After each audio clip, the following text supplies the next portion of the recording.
Hello and welcome to another episode of the Theo Keeps Talking podcast, where you may laugh or you may learn. Available on Spotify, Apple Podcasts, YouTube, and more.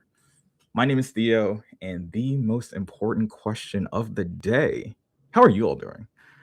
Last time I was talking about hoop dreams of a young man who can't actually really play basketball that well, but had a great time doing so at the Las Vegas Summer League. Had a great time rehashing that. And as a personal note, I just got back from Japan, so took a little break for podcast purposes, but I think you can understand why. We were gone for almost 3 weeks, and what a life-changing trip that was. As you could follow the trend, I will be making an episode about that, but that script is taking forever.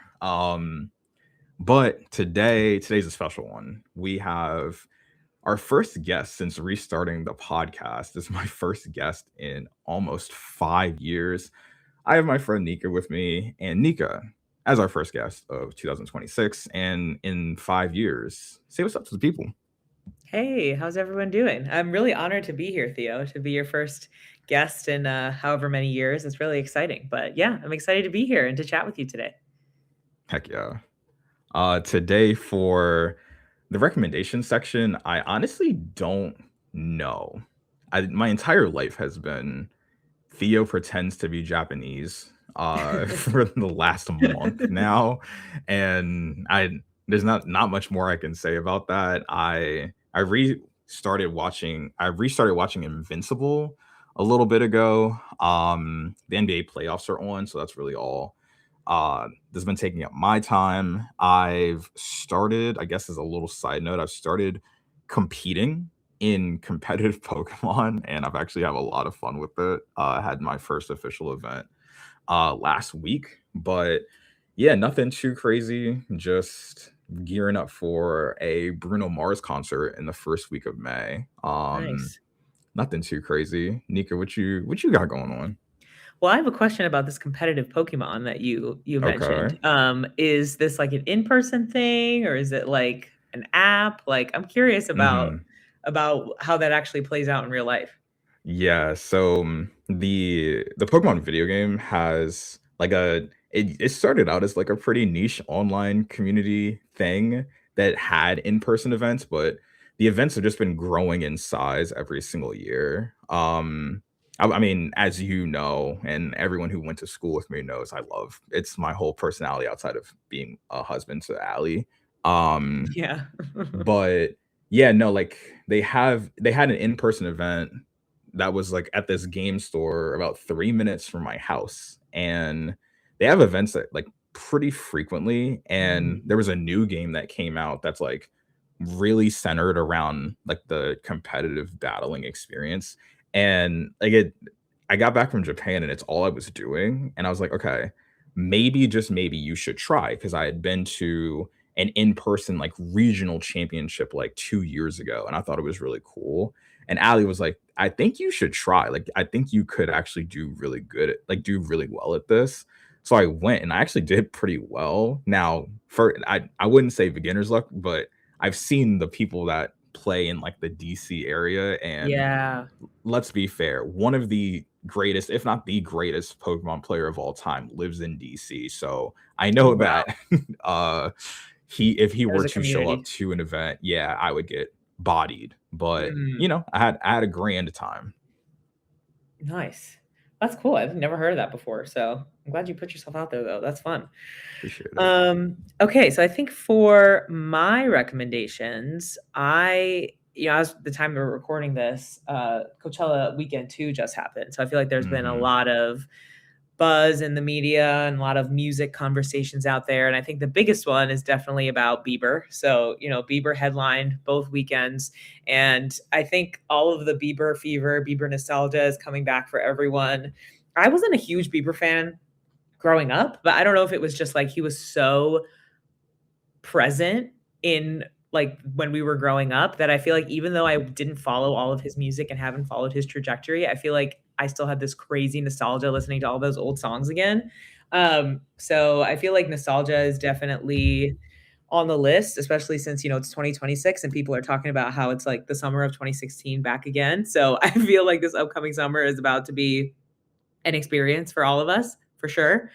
So that's been a big thing on the list is, just catching up with all the music from Coachella.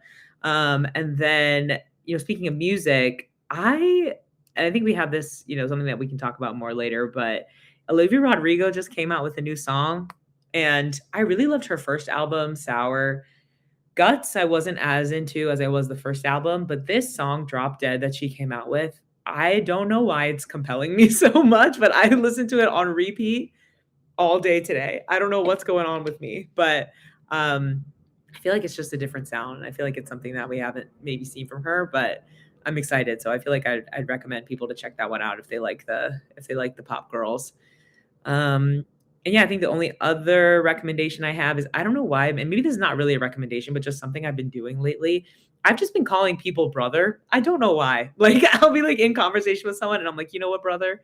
We're just gonna figure it out. We're gonna figure it out together. So call your friend's brother, call your friend's sister, whatever. But I think I don't know, it's just been authentically coming out of my mouth, but I feel like I've been enjoying it. So maybe think of a fun thing you can call your friends today. No, I love that. I Yeah. love that. Yeah. On all of those fronts, yeah, Biebercella, a big deal, a really big deal. Mhm. My Allie and I's friends that went with us to Japan, they left 2 days early because they wanted to like preserve their PTO because they went to Japan and Coachella weekend too. That's crazy. And I'm like, one, how did y'all ever recover from the jet lag? They were like, nah, just roll right into it. But I mean, I can follow, I can agree with that Bieber pathway. I think for me, I was just a hater when he was young because he was like really popping when like we were like 13 or so. And what else would a 13-year-old boy think other than why is this man stealing the attention from the women I like? Um, and that's just how I felt. And it was so, but like I respect him now. You know what I mean? Like he's omnipresent in a way. Allie was telling me about the Olivia Rodrigo timeline, and I think she was in agreement with the whole like first album, yeah, and then second album, kind of Mhm. thing. So yeah, I think she said it was the second one was kind of like Paramore adjacent, but not good enough or something like Mhm. that.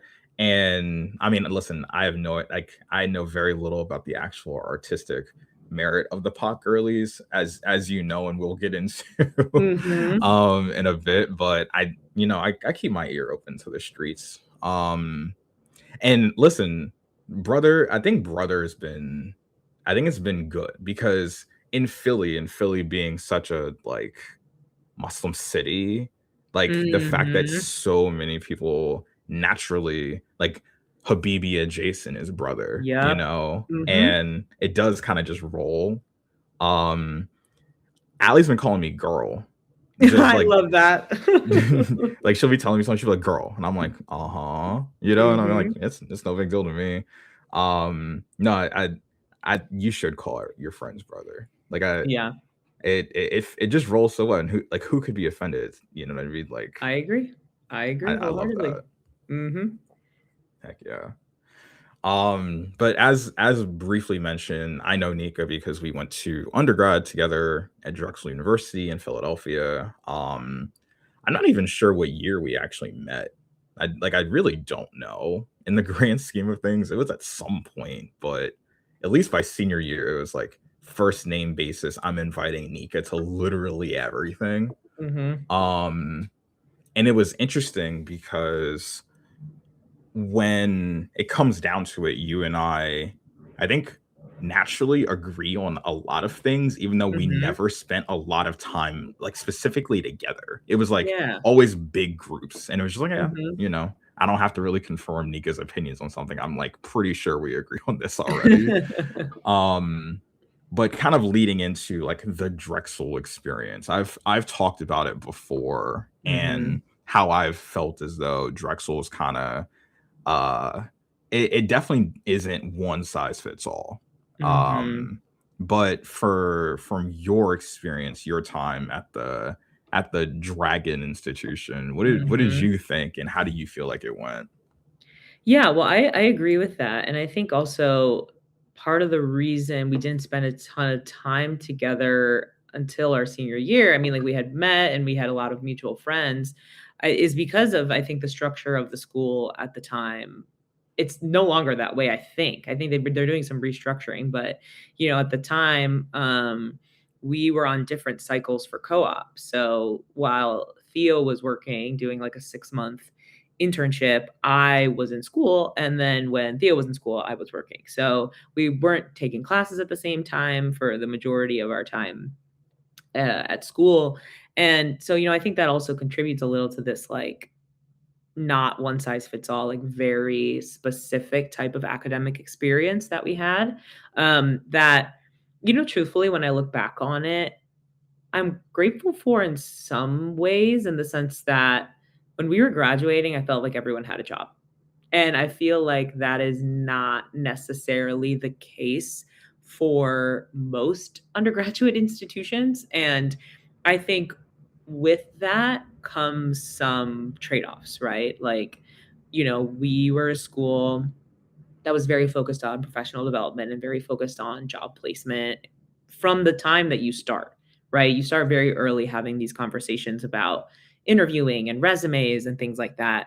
And so, on one hand, I think that's helpful because it helps prepare you for the world after graduation. But I think on the other hand, um, I think there is an element of, we often talk about like students at Drexel didn't really have much school spirit or didn't have traditional, you know, undergrad experiences. Like we didn't have a football team, we didn't have these like big moments that we rallied around. Our homecoming was a different time than a lot of other institutions. So, I think there was some, not to say that we weren't able to make friends. I mean, I have some of the best friends, of it from my life from my time at Drexel. But so it's not to say that you can't make community, but I think it's not as natural as maybe some other institutions. Like I think, if you went to like a big school or a Big 10 school or like a state school, you had a very different experience than we did. So I think I don't regret it. I think it was a great experience, and I honestly think it taught me a lot and made me into the like the working professional I am today. But sometimes I do wish like we had more of that typical undergraduate experience, like going to I mean, I'm not a huge sports fan to begin with, but like having those moments to rally around, or like school spirit, or a stronger school spirit, or a different type of school spirit, or even just like the normal structure. Like we were on a quarter system. So just even the normal structure of semesters, like, is something that we didn't have either. So I think even the beats of the year were different than maybe our peers that went to other institutions. So I have this kind of like, I don't have a all love, all hate relationship with it, but I do sometimes I'm like, maybe I should have gone to a school that was a little different. Or even like I think about people who went to like more liberal arts schools that really focused on education, or really focused on like a very specific learning experience. And I think that all of our education was really grounded in like what the real world, or what the real working world is like, which is again very helpful. But sometimes I think I'm just a nerd, so sometimes I just was like would want to be in class and really just focus on learning, and it always felt like it had to be applicable to something else, or it wasn't just about learning concepts, it was about learning application. So that's kind of my long-winded answer. Like, I don't regret it. I really enjoyed my experience. I feel like I got the opportunity to get really involved on campus, and I was part of a lot of student organizations. But yeah, when I look back on it, I'm like, we really had a very different, undergraduate experience than I think a lot of people do. Yeah, totally agree. It is so funny thinking about how if you're like, Theo, what's your favorite thing about Drexel? I actually don't think I could parse it out from being like it's wholly attributed to like the city of Philadelphia or the friends I've made. Like I don't think it's something Drexel specific in a way. Like I'm thankful that I went to school in a major city because I did think it came with like a lot of growing up. And like if I was really bored, I could just go to like Penn, or I could go to Temple, or like really, really bored, I could go to New York. I could go to like go home, like Baltimore, DC, or something like that. But I mean, just like you said, I mean, the example I kind of think of is my friends who went to Princeton, which is like effectively up the road. And even though it's like a hard school and it's like for like the big brain people, they talk about how they go back so often. And I'm like, why, when would I do that? Like, like just literally when would I go back to Drexel for what reason?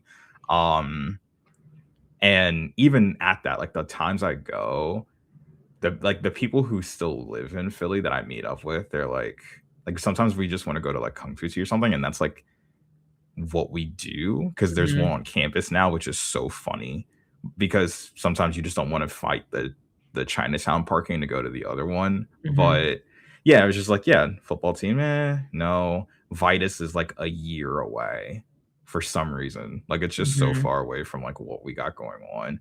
And then it's like, oh, by the way, if you really want to like go headfirst into educate like the learning aspect of school, the classes are only 10 weeks, so it's like you blink and it's halfway over. Mhm. It's really just like a results oriented learning, which I mean, when you have like crunch time projects at work, they're usually not more than 10 weeks. You know what I mean? Like it did help in that kind of way of just being like, get the information you need, adapt to it quickly, and then like deliver a product. But at that same time, it's just like, uh, you know, I I in a lot of ways I wish like the merch was better. Like I don't have Drexel swag because it just doesn't really look that good. And when I tell people about it, I'm like, yeah, it got me here. Like, and I don't know if I would change that. Like, that's one of the upsides. Is like it worked. Like if you asked Yeah. me like when I was a senior in high school, like what do you want? Like I got it, Yeah. just in a way I just kind of wish it was like, I guess I wish it was cushier, especially with the way it ended. I mean, like the whole like Mhm. wham class of 2020 wham. You know what I mean? Like we all That's real. I've seen those TikToks, trust. But like at the same time it is true. Like the the 20 like the year Jordan graduated, oh my god. That 2019 graduation was like one of the greatest nights of my life. And I was like, I just want that for me. And I didn't. And part of the, and we'll get into this in a little bit, part of the overcompensation for that is like how hard our wedding went. Cause I was like, I need this. I need to be Mhm. celebrated. You know what I mean? Like I need that, Mhm. like that slight, Yes. like celebration of the mountaintop, But all in all, we got the friends for life. Literally was talking to Kit like today. He sent me a Yeah. picture. He sent me a picture of when Jordan proposed to Rachel from Wow. 2021 and us hanging out. And I'm like, oh my goodness, that was 5 years ago. Like Yeah. preposterous. But that's life. Mhm. Funny like that. Mhm. Another Drexel thing, something that I don't think I had ever anticipated doing before, like when I signed up to go there. Drexel during I think it was 2018 was yeah 2018 had their first, I believe, ever TEDx open panelist and speaker opportunity. One of our mutual friends, Andrew, he actually went to like administration and was like, hey, I think this would be a really good idea if we did like a TEDx thing at LeBeau. And then they were like, sure, let's do it. And Andrew just has such an enormous creative brain that like I would have never thought to just ask for something like that. But he asked, and now I mean, I think they're still doing it. But I I've talked before about how I feel my experience with that went, but from your perspective, because you did it, I think either 2 seasons or like one like season after I did. What was your experience like? Because I remember I wanted to go to yours, but I had work, which really sucked. So, what was your experience like being a TEDx speaker at Drexel? I loved it. I mean, I think it was a really cool opportunity, to be able to just share your personal experience and kind of share lessons that you'd learned and, anything that you felt was useful to share with the audience. So I really enjoyed it. I really enjoyed the experience, and I think I also enjoyed the like cohort of people that I spoke with. Like I feel like we didn't spend a ton of time together. Like we all kind of did our talks individually and met with the advisors who were running the program individually, but we did a couple rehearsals as a group. And I feel like our group just like all came together really well. Like I don't know how to describe it, but it was just this really like beautiful moment. And I think at the time, I don't know if it's still focused on this, but at the time, all of our conversations were really about diversity and about that was like the theme for a lot of these talks was about being diverse. And I think when we were at LeBeau, that was a huge component of, I would say, a lot of programming at LeBeau was about diversity and the importance of diversity and how diversity not only is like a moral impact can have a moral impact, but it also can have like a business impact and a, you know, connection, a larger connection with different groups. So I feel like we learned a lot about that and we had a lot of programming around that. And so I think the TEDx talks were really just another component of that. And I felt it was a really cool opportunity and to be able to just really authentically tell your story and to talk about what you've been through and the things you're passionate about. My talk was really about kind of just being, I had a one of my co-ops, like one of my 6-month internships was very difficult, like the first one that I had, and I had a hard time adjusting and I had a hard time kind of getting into the groove with that one. And then my second co-op was much better. And so I did a conversation about how organizations can learn from that mistake and learn from valuing, the importance of valuing diversity and the importance of valuing diverse perspectives in the workplace. And so I think it was cool to be able to share my story. And all my friends came, my parents came. Like it was just a really great opportunity. And I think you were talking about like being celebrated. And I think we did a fair amount of that with each other. And I think we were a really supportive community. So that was I loved that opportunity. And, I had, I think someone had asked you and me to come back for another session, like the next TEDx session to like coach the next speakers. And that was really cool to be able to be like, okay, we did this once, like we can give them some tips to be able to do this when they take the stage. So I don't know. I feel like there was a lot at LeBeau of it just being a really supportive community and people being able to build with each other and learn from each other and learn from each other's mistakes, but also each other's successes too. So I think it was just a natural building block on top of that for sure. Yeah, I do think that LeBeau did a very good job of championing like diversity, equity, inclusion, and I guess the new wave of it, 2026, is like culture and inclusion. Mhm. Uh, but I think they did a great job with it, like with the learning communities, and of course, like Bridge. I mean, I'm extremely biased about that, but like it was really cool, especially because you're now giving people who have a very genuinely interesting story a chance to like voice it and share it with the world. Um, world, smaller community, Philadelphia, LeBeau, however you call it, like, you never know, like when you're just like going to class, like your fourth class of the day, or like you're at night class after your co-op and you're just like drained and like you just don't know, like there's a multitude contained by the people you're just sitting right next to. And I thought this opportunity did a really good job at that. Um on my end, I've talked about how it was kind of like I wouldn't say culmination, but like a really like seminal moment for me because like I've done public speaking for a really long time now, but I think it was in a way kind of like a rough draft for the podcast. Like I think doing research and telling like authentic stories, like in 2018 the story I told wouldn't be the same one I told in 2026, but in 2018 that's the one that was truest to myself. And I think that was really important to be able to have. And similar to your experience, like the group of the four of us, we really came together at the end there. It was really special, especially because our group was like the group I did it with was like the first four people to be selected. Um Mhm. and it was like, we I don't know what I like. There's nothing to go off of other than like the random assortment of like legit TED talks they like show us in class. You know what I mean? Like, you're just gonna go out there and be your authentic self, which I think is cool. And you may not remember this, but Allie was just talking about how like I have the craziest random memory ever. The After my TED talk, my parents couldn't come, and which is fine. Like it was on like a Wednesday or like a Thursday, right? Yeah.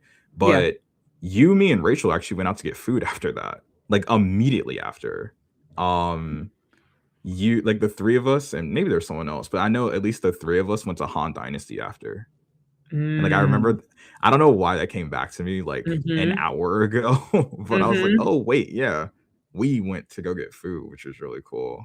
Um, Yeah, but yeah, no, I'm thankful for the experience. It's nice LinkedIn filler, you know. totally.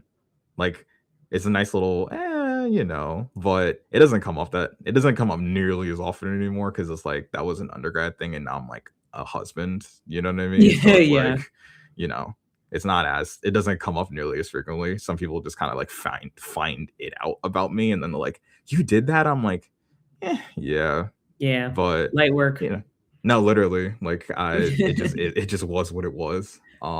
Yeah. But yeah, no, it was a lot of fun. It was a lot of fun. I I do think, and speaking of kind of like LinkedIn filler, I do think something that I was curious about at one point was like how would something like that kind of lead into like the next stage of my career at work? Mhm. How many times do I do public speaking? Like I don't know, 4 times a year, I guess. Mhm. But you, in your phase of your career, you are in grad school, which I am. I told myself in 2020 I'm never doing homework again. Mhm. So you've already broken down that like incredibly daunting hurdle that I just don't think I'll ever want to cross. What Yep. was the kind of decision making behind going to grad school, and like what has your experience been so far? Yeah, so, the not doing homework again thing, I think, is very compelling, and if that is truly how you feel, I would stick with that because that is a huge part of grad school for sure. Um, yeah, I'm getting my MBA right now, and I started last summer, so the summer of 2025, and what really prompted I think I probably started thinking about it in 2023, maybe. So it's been a many year journey for me to get here. It had been something I had been thinking about since undergrad, but I wasn't really sure about the right way, the right time, the right place, or even the right modality of program. Because right now I'm in the evening and weekend program. So I work during the day and then I go to school at night. And, there had been a time I was considering doing the full-time program, like leaving my job and doing it full time. And so I had a lot of questions about kind of what was the right path for me and which one I should, apply for and kind of consider and all of that. And so I would say about a year and a half before I ended up actually applying, I had a conversation with my manager at work where she wasn't my manager at the time, but she's my manager now, and she's our company's chief marketing officer. And I asked her, I said, you know, I- I'm looking to grow in my career. I'm looking to continue growing my career to the point where I hopefully become a CMO or a chief something officer or, VP or some sort of leadership level at an organization. What advice do you have for me? And it was a very open ended question. She could have said anything, right? She could have said, get better at public speaking or do this type of job or go to this type of industry. Like she could have said literally anything. And what she said to me was consider getting an MBA. And I think, and again, she's one person, right? So that's one data point in, a sea of people and data points. But she doesn't have one. So she doesn't have an MBA. And she told me that even though she has probably the knowledge or probably the level of, there are obviously things that you only learn at school, but she's very accomplished, but she told me that, she finds that sometimes when she goes into rooms, people trust the people who have an MBA or an advanced degree more than her. And I think it was also something I had to consider given that I have an undergrad business degree. already. So kind of what is the benefit of having a master's degree in the same, discipline? And so that was something I had to think about, but because she didn't have an undergrad business degree, she had a business degree, or she had an undergrad degree in art history. So in the sense that I think the story to tell when you're going from an unrelated field to a business degree is a different one than if you're like us and you have an undergrad background in business. So anyway, that kind of stuck with me for a little while, and I was just thinking about, okay, if I'm gonna do this, what's the right way to do it? When, how, so after that, I kind of just did a lot of investigating. So talking to people in my life who I knew who had MBAs, thinking really seriously about what getting an MBA would give me. When you do your MBA application, they ask you very specifically and concretely to explain why you're getting an MBA, why at this time, and why at the institution that you're applying to. So there's no really room to be wishy-washy in your application. So I needed to be really crystal clear on that before applying. So I ultimately decided to do the part-time program because I just really enjoyed my work and I really enjoyed the team I was on, and I thought there was more opportunity for me to grow at the organization still. And I truthfully wasn't really interested. There are a handful of fields that really only recruit from full-time programs, and so I wasn't really interested in any of those. So after a lot of conversations and after a lot of thinking and a lot of calls with my mom and all my cousins and all of that stuff, I finally decided to apply to be in the part-time program, the evening and weekend program at Kellogg, which is Northwestern's business school. I currently live in Chicago, so I went to a lot of Northwestern events to kind of get an understanding of what the program was like. And while I was there, I just really liked the people and I just really liked the experience of being there and kind of the way they talked about their education at Kellogg. So I only ended up applying to one school, which is kind of crazy. Like, people don't really do that, but I was kind of in the mindset of I wanted to stay in Chicago. I didn't want to move elsewhere. And I really just wanted to go to Kellogg. So it was Kellogg or bust. So I got in at the end of 2024. And I delayed my start date until the summer. So in the evening and weekend program, we start every quarter. So actually, it was a benefit that I had done quarters in undergrad because my MBA program is also on quarters. So I was not unfamiliar with the craziness of the 10-week cycle. But I ended up pushing my start date out to the summer because at work, Q1 is very busy and it bleeds into Q2 a little bit. So I just wanted to be able to have some breathing room and start in the summer. Starting school in the summer is crazy. I don't know why I did that, but it ended up working out. And it has been a crazy experience. I think one where there have been times where I've been like, I don't know who let me do this because balancing school and work and friends and, my personal life and even just sleep and doing groceries and doing laundry and all of that stuff has been a really crazy experience. But I feel like the people I've met have been really great. I've had some amazing professors. I mean, right now I'm in a class where our professor used to be the CEO of a multi-billion dollar company, like multi-billion dollar, multinational company. And he's our professor. So I think, as I mentioned earlier, as someone who's very nerdy and someone who really likes to learn and absorb and is just kind of like a nerd in that way, being able to just learn from people like that is a really great experience. And with that comes homework, which is unfortunate. I have a 3-page paper due tomorrow that I have not written. I went on a trip to Africa with school, and it was a research trip. So while we were there for 2 weeks, we had to do research meetings and we had to do a lot of work. And then we came back and had to write a 15-page paper. So that's grad school. But it's been a really amazing experience, and I'm really glad that I did it and glad that I did it at this time in my life. It's not always super easy. I would say it requires a lot of late nights and a lot of juggling, but I don't know. I feel like it's been a really positive experience for me for sure.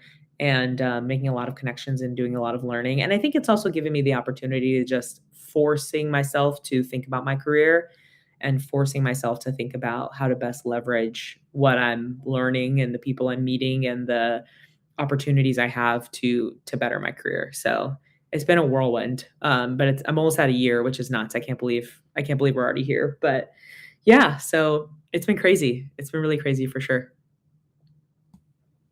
Hell yeah. Hey, I applaud the dedication to like consistently seeking like the best version of yourself. Like that's always really important. Yeah. Um, because sometimes it's easy to be like, wow, life is hard. I just want to like exist. Like just let me float around and, I'll find the joy when I have time for it, but specifically deciding to like carve a path for yourself to, something that you ultimately want is I mean it's hard, like you just got to decide like am I what am I willing to go through to get to my dream?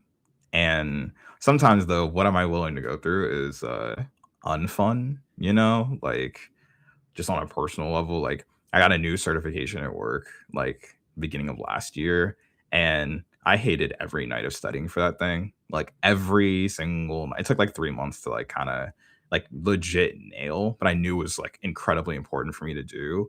And literally the only little leeway I had was watching like all of the like all the season 2 episodes of Severance as they came out. I was like, okay, that's the only time you have thing. That's the only thing you have time for. So like Mhm. enjoy that, but you got to lock in.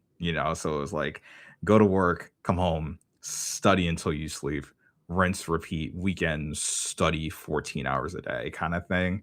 And like I hated it, but I knew it was necessary, and then like it paid off, and then I was like, I'm gonna go to Hawaii. Like let's just let's just Yep. have fun. But no, that's incredible. I do have a silly Northwestern story. Um, I one of my childhood friends ended up playing football at Northwestern like Mm. pre-COVID, and he was fast as shit. So he played football and he played wide receiver. He was so fast. Oh my goodness, he was so fast.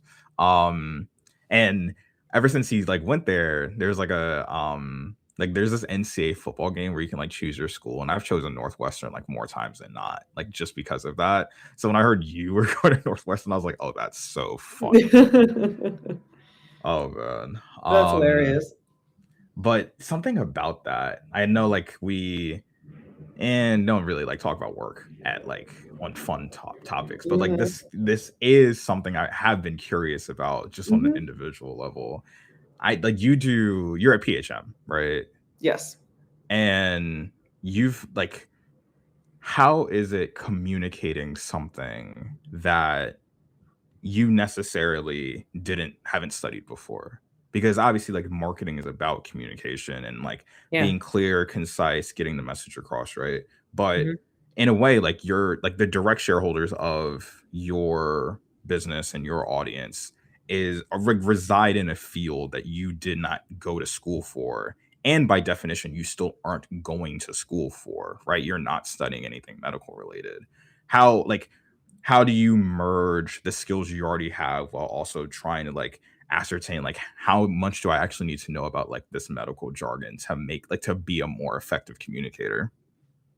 Yeah, I think it's interesting in the case of PHM. So PHM is a media agency that specializes in like the health and wellness space.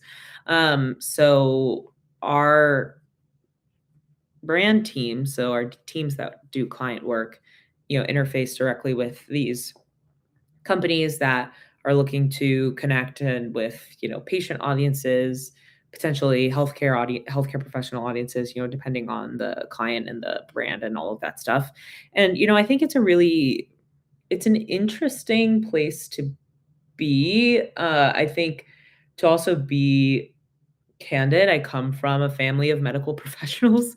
Both of my parents are doctors, and my sister is a surgeon. So and my a bunch of my cousins, a bunch of my aunts and uncles. So I feel like I kind of grew up with some medical knowledge, but I think to the level that is required to do the work that our people do every day is not what I had when I was coming in. And I think it's interesting because our work is in the context of how do you connect with people who are potentially searching for a solution to an issue that they're having, or they're looking for a solution to some problem, right? And I think that's a lot of what marketing comes down to is like, people have a problem. How do we communicate to them that we have that solution? So that structure, I think, is still the same.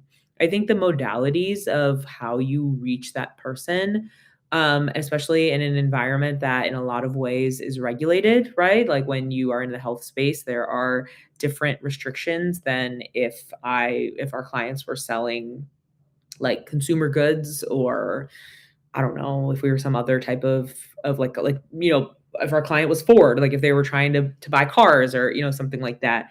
And so I think even though the underlying structure is the same, there are some added issue or not issues, not the right word, but some added complexity given the nature of the regulated nature of the industry.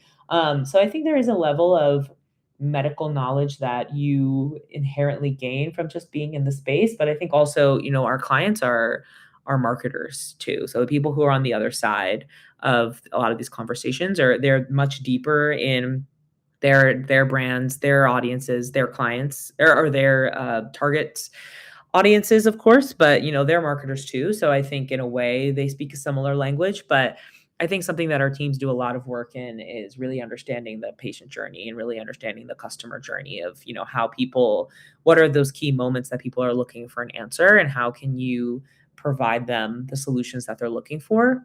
So the long and the short of that answer is, in some ways it's marketing and in some ways it's not, but I think it's like how you would have to learn more about whatever industry you were working with. That's kind of the nature of an agency, and I think we're lucky that we get to dive really deep into one industry in particular. But at some other agencies, sometimes you'll have a client and you'll work on Starbucks, and then the next year you'll get moved to work on, like I said before, Ford, or, I mean, and that's the exciting part of working at an agency, but also then you're forced to, okay, now I got to learn everything about coffee, or I have to learn everything about what it's like to sell a car, and what is it like to, who are the people that are looking for, I don't know, a Subaru or something like that.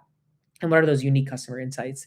So I think a lot of it is the same, but a lot of it, it requires that extra care, which can be challenging in its own way. But I think what I've learned is that everybody at PHM is really passionate about being able to reach people in those moments and being able to give them solutions for whatever problems they have. And I think health is a lot more personal than maybe some of those other industries are. So I think there's an element of being able to actually, reach people and connect with people in that way as well. So it's an ever moving target, and it's something that you have to keep learning. But I think it's interesting, and I think I don't know, I find that the people I work with are just really passionate and really smart. I think they have to be creative when they work in an industry that is so regulated, to make sure that they're still able to connect with audiences in a compliant way. So it's a big challenge, I'd say, for sure. No, look, appreciate that answer. Yeah, Yeah. I have been curious because, like, yeah, health. I think you can, in a way, be a bit more creative when it's like, I have my own business and I'm going to have a marketing team, so I can just like make up a TikTok trend and make you look at me. But it's like, well, you can't do that with like health information because there's so much that goes into it, and you don't want to mislead people and everything like that. So, no, I think that was really helpful for the audience, and not and me, because obviously I don't work in a creative field. Uh, it's numbers, baby. Mhm. But back to like you yourself, like living in Chicago, the grad school experience. From my knowledge, you've gone from, like, not to dox you, but Jersey to Philly to Chicago. Yeah. What has it been like now that you've been there for multiple years? You've been like on the East Coast for a while, and now you're in like in the Windy City, a city that I yearn for, but 8 months of the year just doesn't really work for me and my homeostasis patterns. Mm. What is it like out there? Yeah, I mean, I am very biased, but I believe Chicago is truly an amazing city. I think one of my cousins who lives in New York and grew up in South Jersey near me where I grew up, and then moved to New York soon after he graduated and has kind of been there ever since. Keeps calling it a flyover city, and I just think that's rude. I don't believe that 100%. It's the third biggest city in the United States after New York and LA. So I am a big proponent of Chicago for many reasons. I grew up like you said, I grew up in Jersey. And then so I grew up in South Jersey, so like maybe 30 minutes away from Drexel where we went for undergrad. And so I really spent my entire life kind of in this region, that region on the East Coast. And when I was in college, my mom moved to Chicago for work. And so on the weekends and on long breaks and things like that from school, I would come out here to visit her. And I just found myself really falling in love with Chicago. I think for many reasons. I think it has that big city feel that people get from New York, but it's a little more spread out. So it feels like if you need to take a break and kind of breathe a little bit, you can go to a different neighborhood and get like a completely different feel. Um, and I think, we have the lake, which is really beautiful. I mean, there's beaches on the lake. I think people don't realize that Chicago has a beach, and it does. Many of them actually. And the I think there's a really beautiful river that's right by the office. And so I feel like there's a beauty to Chicago, and I think there's a beauty to the Midwest that I think people like us who are from the East Coast maybe don't realize. I mean, I didn't really realize until I came here. Um, and so I think I just find that it's in the national conversation a fair amount. I won't say it gets overlooked. There's a lot of really famous people from Chicago, and I hear stories all the time of people walking down the street and they just walk by Chance the Rapper. Like that man just hangs out. Like he's just downtown or just in the Loop or wherever at all times.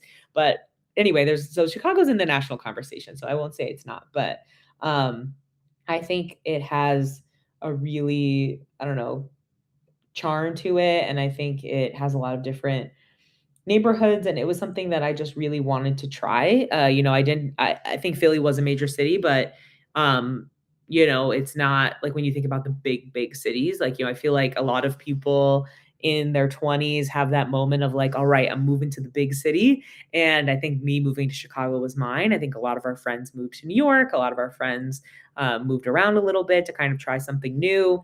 And in my opinion, I was when I moved out here. So I during COVID, my mom would be out here a little bit for work. So I would come out here for, I was working remote at the time. So I would come out here for like a month, and I would go back home for like a month. And then when I started the job I have now, they let me pick what office I wanted to be in because they had a Philly office and a New York office, but they also had a Chicago office. And I was like, if I try out Chicago and I hate it, I can just go back home. Like that was kind of my point of view on that. And I've really just been here ever since. And, I think there's something about it that speaks to me, and maybe that's just a personal thing, but I think the food here is really great, like really phenomenal. I think there's a lot of great history here as well. And I think truthfully, like the life I get to live here is not a life that I would really get to live in New York. I think I could probably live a similar life, or maybe from a financial standpoint, maybe even a better life in Philly. But for me, I think about, I get to walk to work every day. Sometimes that's not great when it's like 2 degrees out, like you alluded to. But I get to walk to work every day. Public transit, it's not as good as New York, but that's, I think, frankly, a tall task for an American city. We have pretty good public transport. I don't even need a car out here. I haven't driven a car since I've lived out here. And I feel like I don't know. I feel like for a time in my life where I'm living on my own, when I moved out here on my own for the first time, and was able to have that big city dream. I feel like when I was younger, like when I was in middle school and high school, I always had this dream of like living in the big city, and like it was mostly informed by Gossip Girl, which is not a very great, a great barometer of what your life can be. But I always had this dream of living in the big city. And I feel like the life I live in Chicago is the life I thought I would lead. And I just don't think I could do that in New York. Like, truthfully, like the way that the city is, how expensive it is.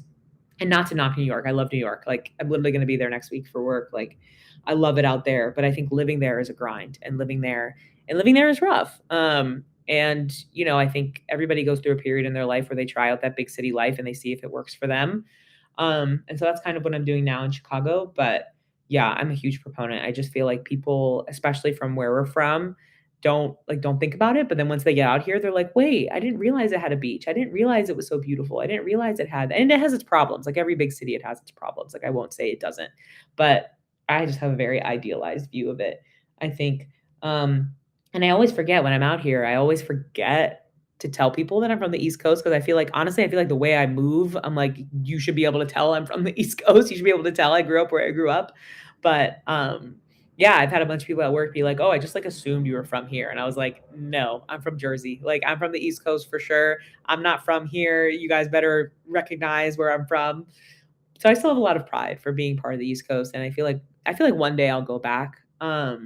When, how, all of those things will come to me, but um Chicago is really great, and I feel like I recommend everybody at least in the summer, very clear to say in the summer, to do a little trip and a weekend trip from wherever you're coming from. So I recommend it.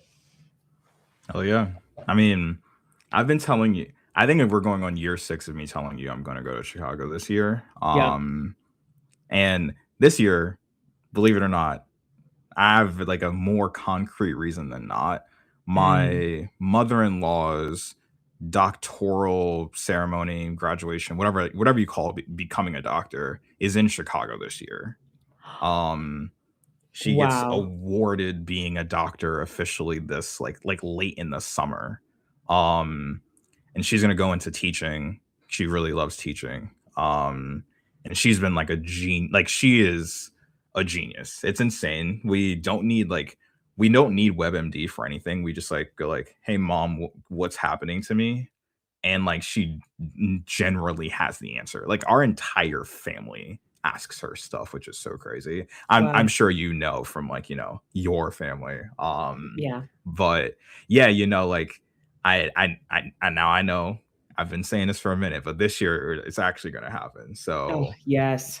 when that time comes, I'm gonna let you know. I can't say that while you were explaining that I wasn't looking up flights because I do that all the time for Chicago. Because it's such a short flight from here. Like I Yeah. keep just telling myself like just do it, and then like something happens, like Mhm. to like 2021. I think it was just like I was afraid of COVID again. And I was like, okay, maybe later. Fair. And then like 2022, I was like, actually, I need to like save money to propose to my wife. And then in 2023, I did propose to my wife. And then we had a wedding you and I were both in. And then 2024, I had a wedding and also bought a house. Like there was always something. A lot of This stuff. year, no. No, I'm done my traveling. We're not getting a dog until next year. It's happening. And I'm so excited. I'm Oh so god, I excited. can't wait. That's gonna be the best.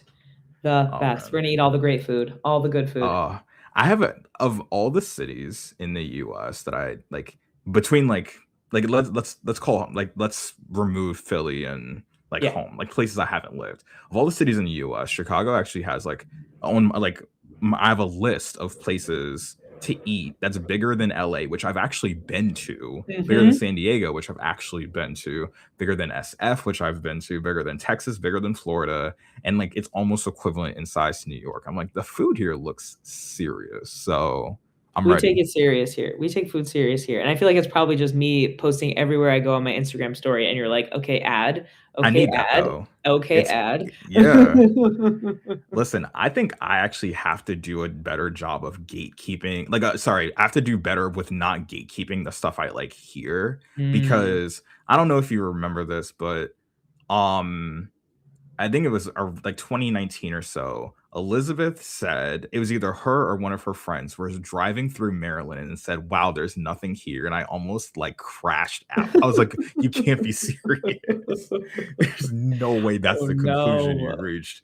Like that's Mhm. like literally like driving through like New Jersey Turnpike and being like, "There's nothing here." Like obviously there Mm. is. You're on the Mhm. highway.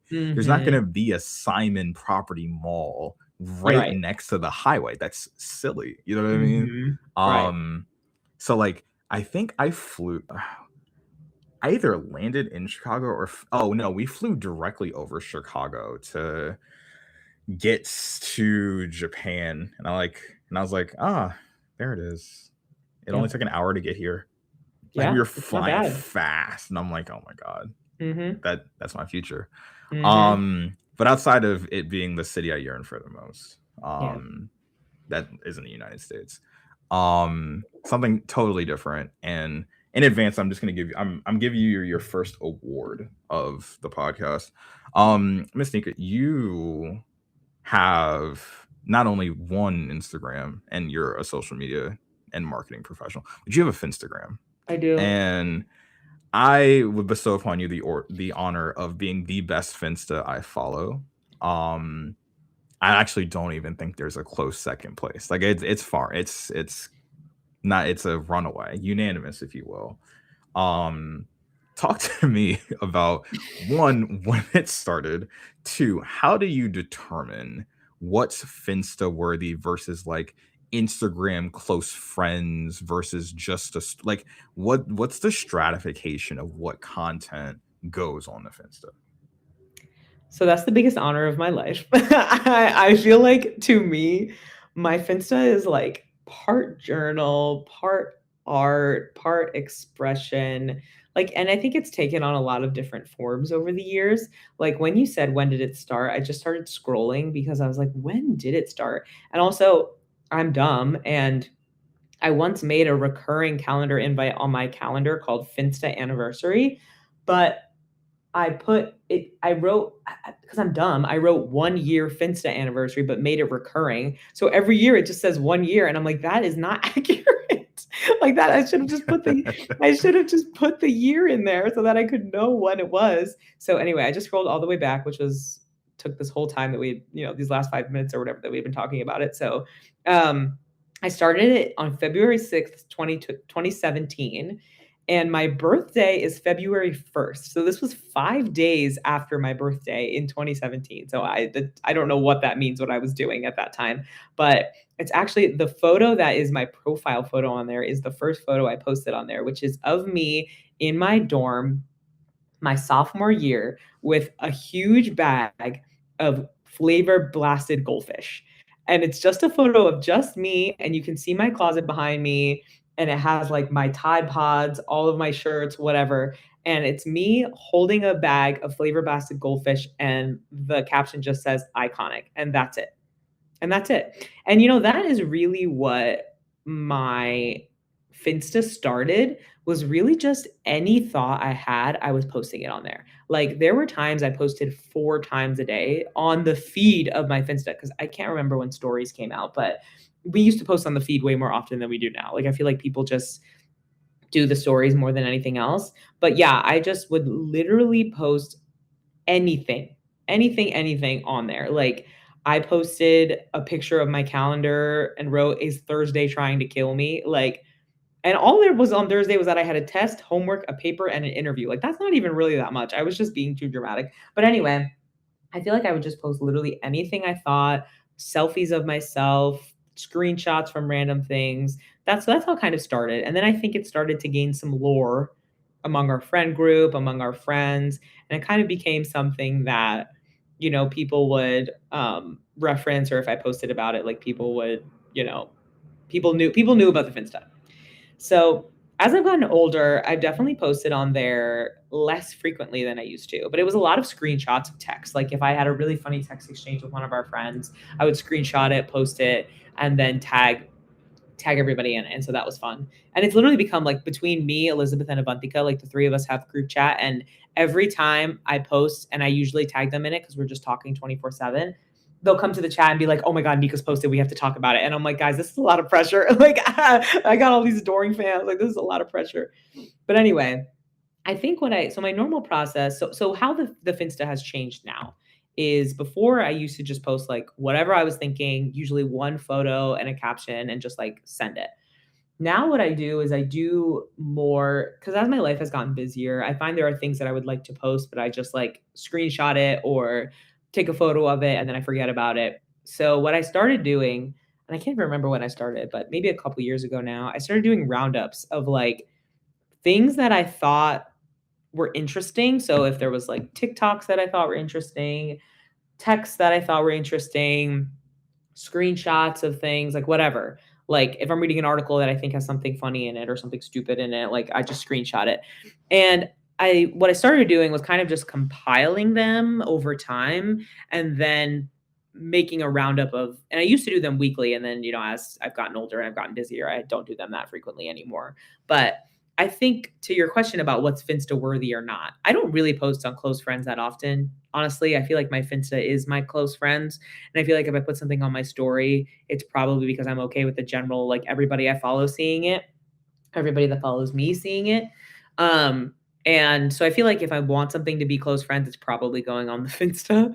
I also gatekeep the Finsta. I don't let a lot of people in it. And I even recently did like, because a lot of the people that I added to my Finsta were people that I was friends with in college that maybe I don't talk to as much anymore. So I did a recent like clean out of the Finsta, like who was following me. Cause I was like, some of these people I have not talked to since 2020, like they cannot be seeing my innermost thoughts anymore.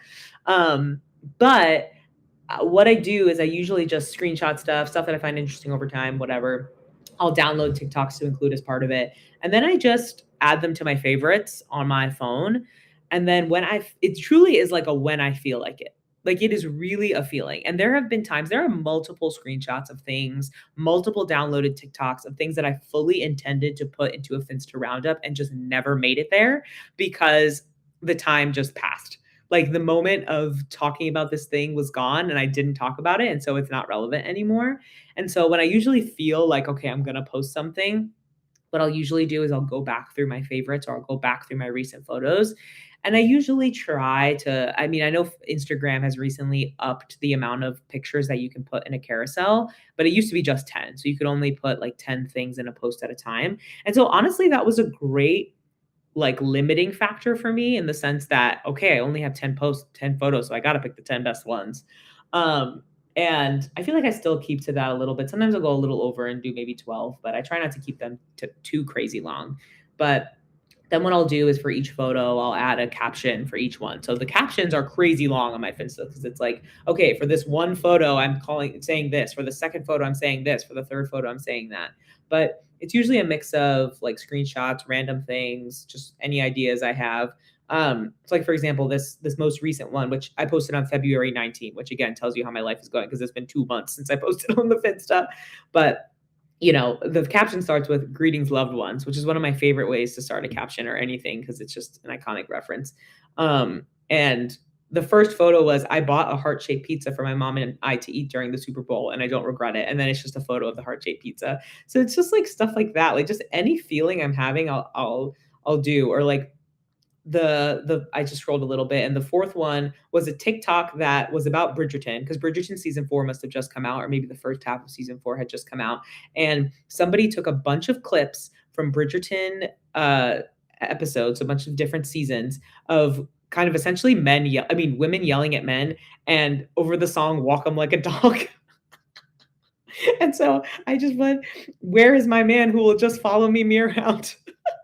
So it's just stuff like that. Like, it's just like anything that comes to my mind, I download it, I screenshot it, I keep note of it throughout the week or the months, honestly. And then when it calls to me, I just post. So to say that you enjoy it really makes my heart sing because I feel like it's part journal, part comedic exercise, part art experiment, So the fact that you're a fan of it is just really, it makes me feel great. No, that's the best. I had multiple note-taking moments while you were explaining. One, Instagram came out with stories in June of 2016.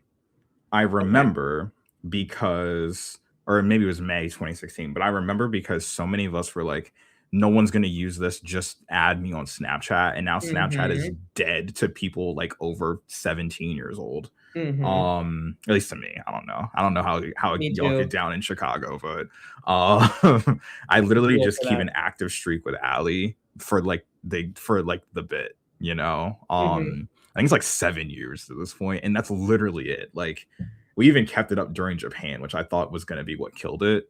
But I do remember that's when stories came out.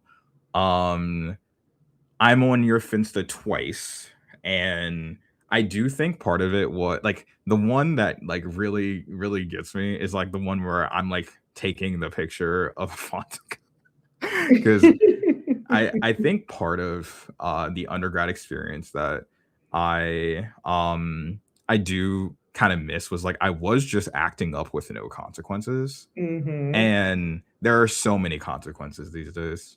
Like just so many. Yeah. And like the insulation of like having so many of your friends be like walking distance from you means you can just be silly more often, and I do kind of miss that in a way. Um but no, the Nika fence is incredible. I did notice the purge. I did see it was like we're sub 50 followers. I'm like, dang, Mhm. it's a close group out here. But yeah, no, I applaud the finsta and the fact that you still do it, because I do remember the shift. There was a big shift in like 2017, 2018, where it stopped being cool to be cringe. Like Mm. Instagram went from like this is just what I'm doing today to like algorithm management, you know? And unfortunately for me, someone who's not like we know what it is. No one's looking at I'm not walking into a room and it's like, "Oh my goodness, it's Theo." It's like I'm just another guy. I Yeah. had to play those numbers. You know what I mean? Like it was real serious how I was like only certain days of the week are worth posting, only certain like Mhm. type like the quality of photo matters. Like Mhm. it can't just be, oh, I found this cute flower today. No, no, no, Yeah. no, no, no, no. It's got to be a good caption. It's got to, you know what I'm saying? Yeah. But I do think I am still kind of like beholden to that, because I've told almost everyone I know like on the topic of Instagram that like I'm retired. Like the only two things that are going on my feed in the future are like when Allie and I get our dog, perhaps, and when we have a kid. Like that's Yeah. it. There's nothing else that needs to exist on my feed. We got married. They're the best pictures ever, and that's it. But like the Finsta is where you can really be like, the amalgamation of your thoughts. And I think it's very Mhm. crucial that you keep that. It Mhm. matters to me that you still do it. So I'm proud of you. Thank you. Yeah, I feel like it really is just a playground. Like, it's really where I just get to do whatever I want. And, like, there's no time, there's no like, nothing. Like, I posted fences in the middle of the night, I posted fences at any time. Like, I feel like it's just a moment for me to just really express wherever I'm at in that moment. And I think that Hmm. there's something cool about that too. And I think it's not really curated at all. Like, half the time I posted photos on there, it's like something's upside down, something's not cropped right, and it doesn't matter. And Yes, I it's think fine. Yeah. yeah, and I think that I've felt that same pressure with my, like, main Instagram or my Rinsta or whatever you wanna call it, like, Yeah. I just I heard don't that term like a month ago. I was like, what? yeah, yeah.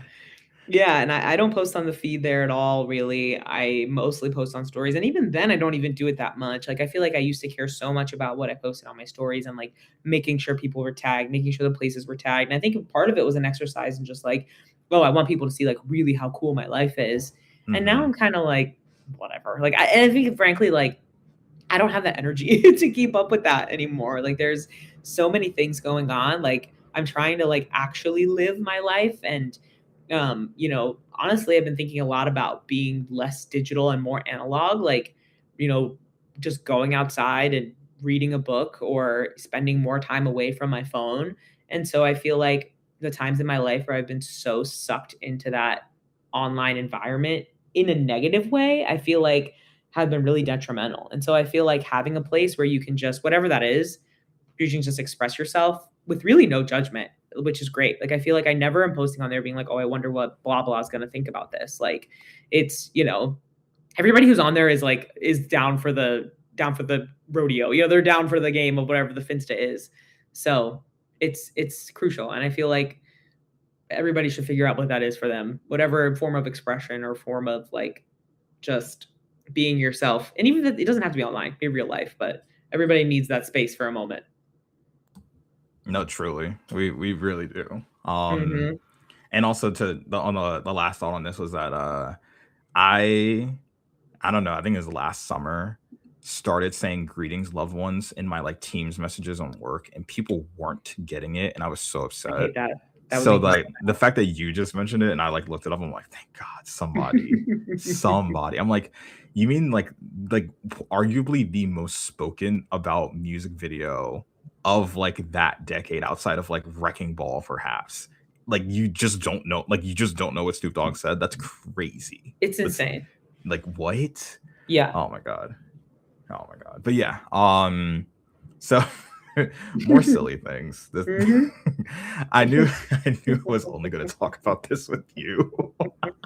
So I think it was 2024. I think it was 2024. I text you, Ruth, and Allie in a group chat, and I ask a very blanket question. And for those who have never met me before that listen, I just be asking anything to my friends because they know it all comes from a place of genuine. Like I've done my research more or less, and I'm never aiming to offend unless I am, right? So I just ask randomly, like September 2024 or whatever, hey, so who's gonna win White Girl of the Year this year? Mhm. And because I was like, I'm hearing all these names, but I just don't have the time to do the level of research necessary to understand like what's going on here.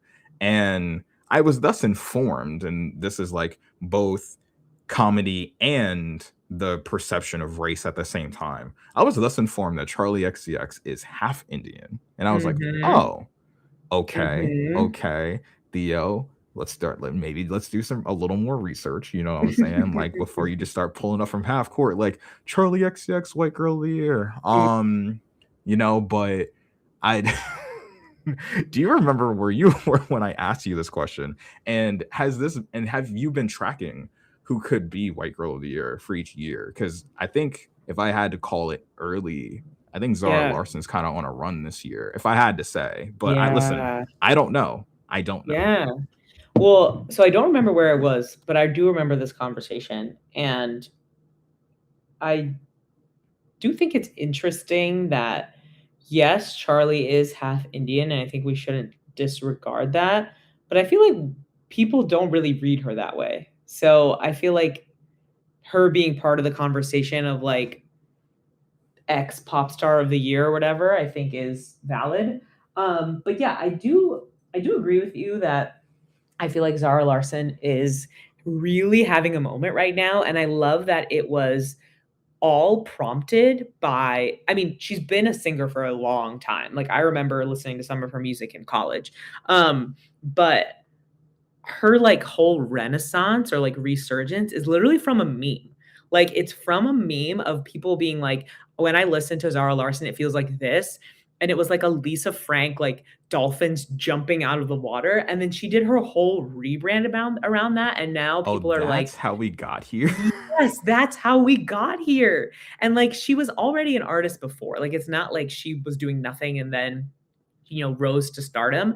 But like that is how, like, that has informed this like visual shift that she has done in the past year or so on her new tour and with her new album. And it is really working for people. And I feel like even as someone who was aware of who she was before and was aware of her music before, I did not realize how talented she was. Like you see the way she performs, how loud and how like melodically she can sing, like, and she's doing all this crazy dancing on stage. They lift her up, all of her dancers lift her up at one point, and she sings into a microphone that one of them is holding while she's in the air. Like the acrobatics she does while singing at like the top of her lungs is just very impressive. And so I feel like that's also an element that we're seeing more now, is like the bar continues to rise because of these like amazing women that are doing these like crazy things. Like Sabrina headlined Coachella this year, and she was doing so much on that stage. And I just think it was so funny how like people were comparing her to Bieber, who like was running around and then playing around on his computer, like pulling up YouTube videos and memes on his computer, which like I think their music and the cultural impact and all that stuff is different. So I don't mean to compare the two, but I think it's just interesting that people have been juxtaposing them. But regardless, I feel like I would agree that Zara Larson is like having her big moment right now. I think Sabrina Carpenter was definitely big when we had this conversation at like the end of 2024. And so then I feel like that just continued into last year.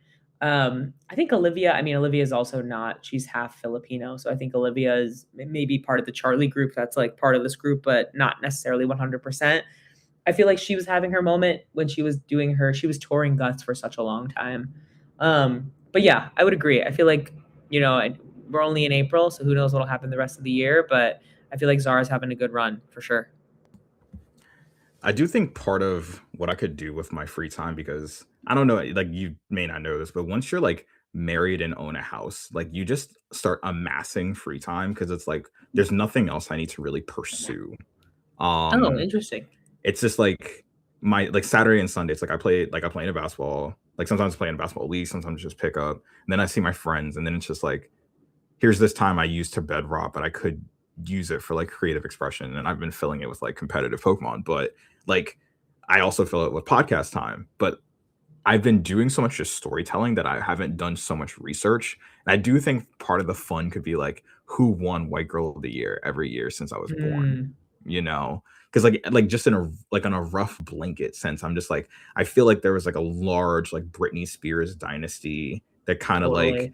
mixed into this like Taylor Swift, Adele, like kind of back and forth there. There was a Katy Perry had to have won 2011. Like if I'm just thinking off the like back of my head, um, like there's something there that I'm like, I probably could go back in time and like figure this out. Um, but there is something there, like you're saying how like Charlie and like Olivia are in this, like they're pop girls, and for what it's worth, pop is always going to be the like prevailing, I guess you could say, hit making genre, if you will, Mhm. because like general like it's like largely inoffensive, most times does not involve any profanity, so it's easier to spin on the radio, easier to put in like places where there's going to be kids, so it's like it's easy to like kind of keep getting airplay. But someone who like I guess wouldn't qualify, but would be I guess like pop girl of the year, because like I wouldn't quite call her R&B. Like if you remove the white like first part, like Olivia Dean's just like running Earth as we know it, Yeah. and we're like she's gonna be in Baltimore in like August, and I'm like those tickets sold out instantaneously, Oh, yeah. but I just like, okay. I remember like kind of being late to the wave, and now it's like, oh well, this is an Olivia Dean household. That's pretty crazy. Yeah. But yeah, like Olivia Rodrigo, and the congrats, Nika. You're actually going to be the first. You're on the first ever episode where I talk about my disdain for Sabrina Carpenter. Mm. Crazy that I've never spoken about it until now, but mind you, I'm like this is a bit. I'm running a bit. That's been long established, well before I even knew who she was as like an artist. But Nika's known this. She's probably gonna be like, God, Theo, do you have to make me go through this again? But when I texted the consortium, the brain trust about this question, I was like alerted to like this woman. And I remember I looked at Sabrina Carpenter in the face and I was like, I got angry. And I was like, oh, that's weird. Like, what is that? Are you an animal? Like, are like what, like she's not dangerous, right? But I was like, why am I so upset right now?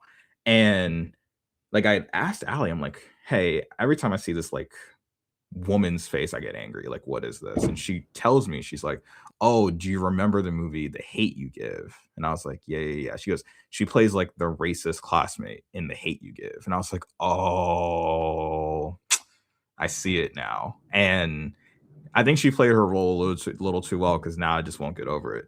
Now every time I see her face, I'm just like, microaggressions and racism. That's just what it is. And mind you, she leads a good life. She leads a fine life. She's for the most part unproblematic. You know what I mean? Like it Yeah. like good person incorporated. There are people, largely male artists, who still have platforms for actually like committing crimes. You know what I mean? Like Yeah. that this is a, for all intents and purposes, unproblematic woman. However, if you ask me, like, Theo, you don't really have any ops left in your life at this point. Like there's no like outstanding beefs to hold other than the fight against, like generalized racism and classism. What's the like little beef I'm gonna have for just for the fun of it? It's gonna be against Sabrina Carpenter, and just it's harmless. Totally. I agree. But hey, I mean, she's doing her thing. What was it? I I guess I put this in as a note, but I didn't really talk about it. But I've been thinking about what are the greatest beats of all time, right? And I truly think 360 is up Mm. there. Mhm. Um, I agree. like I heard 360 as a mashup to so many different songs Yeah. at this point that the first time I actually listened to 360 on its own, like original version, I didn't even know what she was saying. Like I genuinely had no idea because I was so used to like hearing like Kendrick on it or hearing like Pusha T on it or hearing like Tyler the Creator on it. But I'm like, damn, this beat actually goes so insane. Mhm. It does. I agree. And they did a on Bridgerton, they did like an Mhm. orchestra version of it. Oh, that thing is so good. Right? So good. That if there's anything in this world that'll get me to text Nika, it's something that has to do with 360, and it's so Mhm. funny. Like, Mhm. I'm not up to date with Bridgerton in the slightest, but Mhm. I was doing my mom's taxes, and she was watching Bridgerton, and I literally perked up because I was like, "Is that an orchestral version of 360?" And Mhm. I immediately like, I hadn't texted Nika for, like, a month plus, and I was like, "Nika, have you heard this?" Yep. And it was so funny. I sent her a mashup of like I think it was Tyler the Creator on it like last summer. I was like, this beat goes insane. Oh my god, It so does. good. I think it was a really iconic, um she's good at that. I think that's something she's very good at. Like, I think there's that other song, which it wasn't from that it wasn't from Brat, but it was a previous album, Party on You. I feel like Okay. people that is just like that song, every sad TikTok on that app is to that song. Like, people are like, "This song is about yearning." Like, and it is I feel like that there's one particular part of the song where it gets a little slower, and I feel like people are just putting that one over everything. But I feel like she's really good at that kind of Okay. making like using beats like that to make you feel something. And Okay. so Party on You is a good one. But yeah, 360, I feel like when I first listened to it, I didn't realize that was like when Brat first came out. So I was like, I don't think we had any idea what was to come and like how that summer was truly Brat summer to Mhm. the 10th degree. Like, no doubt, everybody was sporting that crazy green. Everybody was talking about Brat green. I mean, I was in the office the other day and I saw someone wearing a Brat t-shirt, and I was like, it's 2026. Like, the Brat moment is still here, I guess.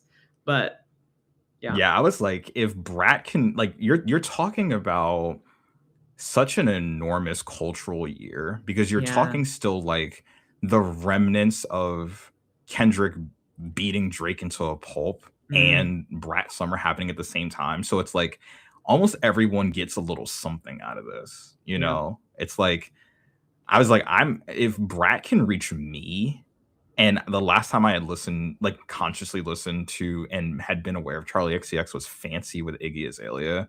I'm right, like, okay, this is a really big deal. yeah, My goodness.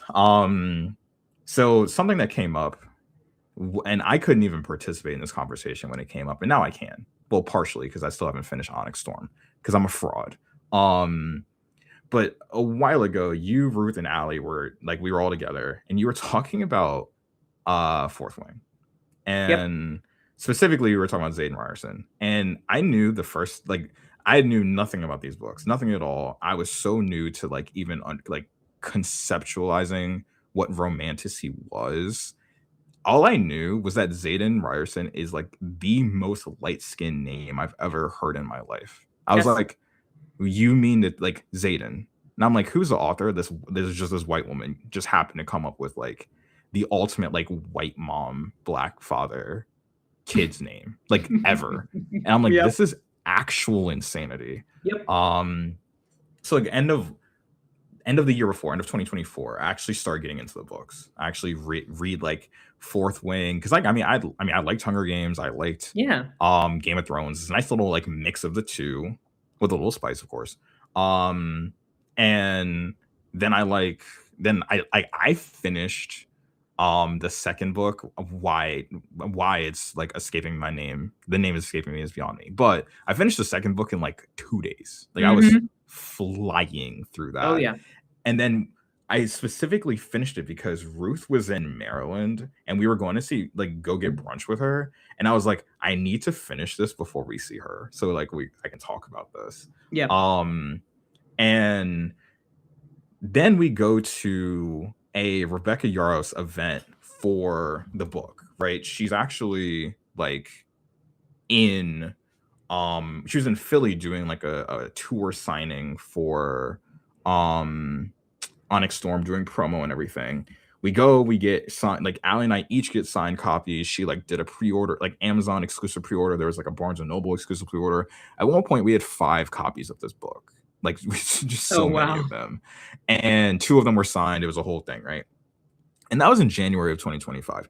Why I haven't finished this book is beyond me, but I think it's largely because I was studying for that one certification and reading Mhm. like nothing but like tax law every day, that like the concept of picking up a book was just so not it for me. Yeah. And even though I have like kind of transition audiobooks, I still really want to physically read Onyx Storm. Yeah.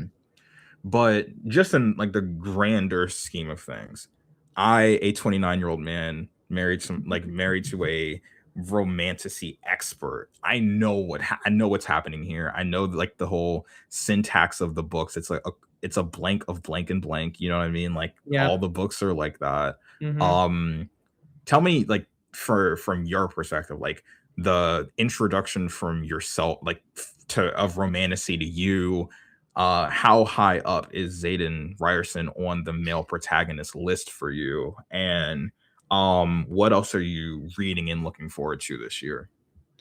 Yeah, so I think Allie truly takes the cake in this department. I feel like she knows way more than I do. I think Ruth too. I think she's also in a similar vein. I feel like they both have read way more than I have. I think the most I've read is I read ACOTAR. I read all the ones that are out so far. And then I've read why did I almost call it Game of Thrones? Fourth Wing. We literally were just talking about it and my brain just went, so Game of Thrones. But anyway, I've read all 3 of the books that are out so far for Fourth Wing.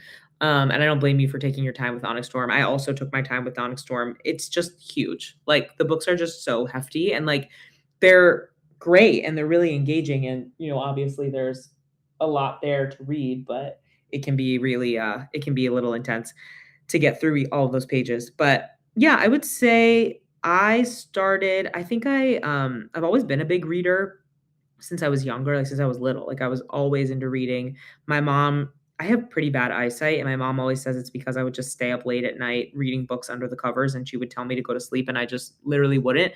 And so now she's like, "That's why you have bad eyes because you were just reading all the time."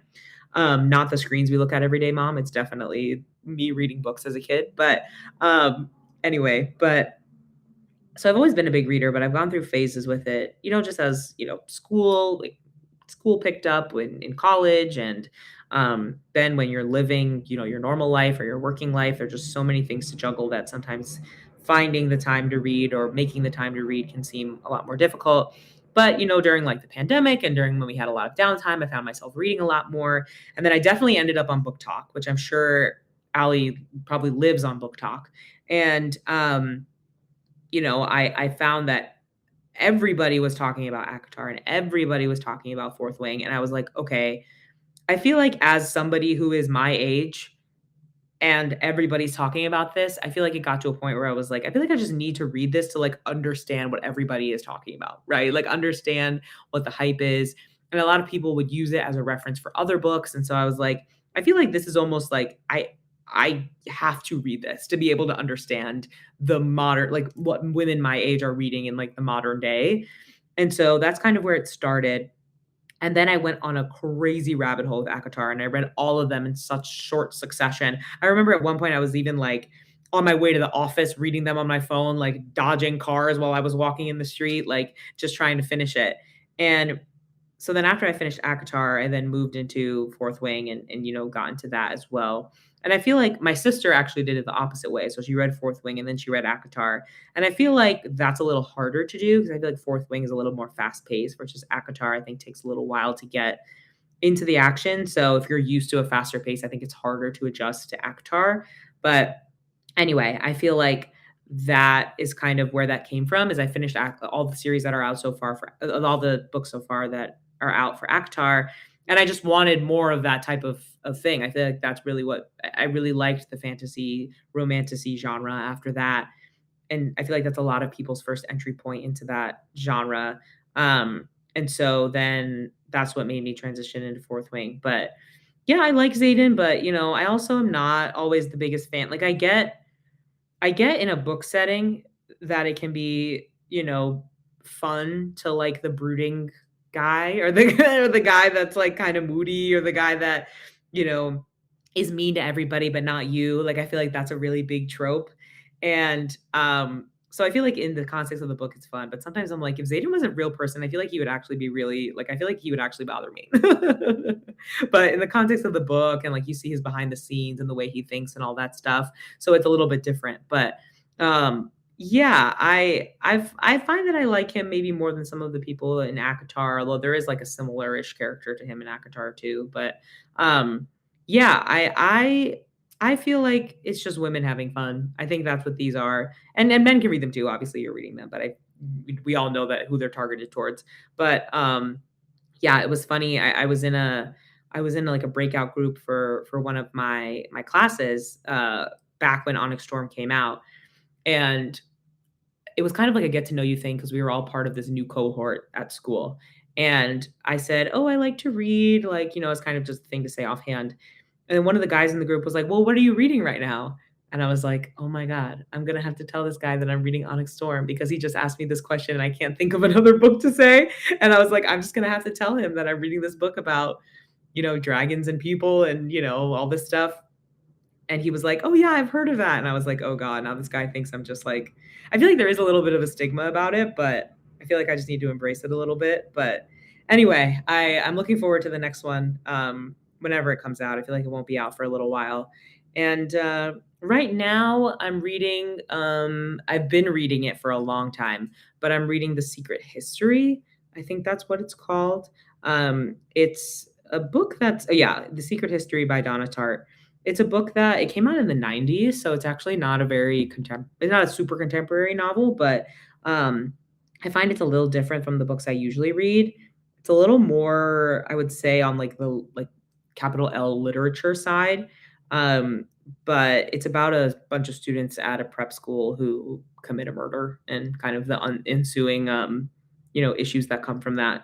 So it's a very different type of novel, but yeah, I feel like in my life now where I'm working and I have school, I find I don't have as much time to do as much leisure reading, but it's something I really enjoy. And I feel like I have a stack of books the size of I don't even know what, going all the way up the wall of books that I need to read, um, that I bought but I haven't had the chance to read yet.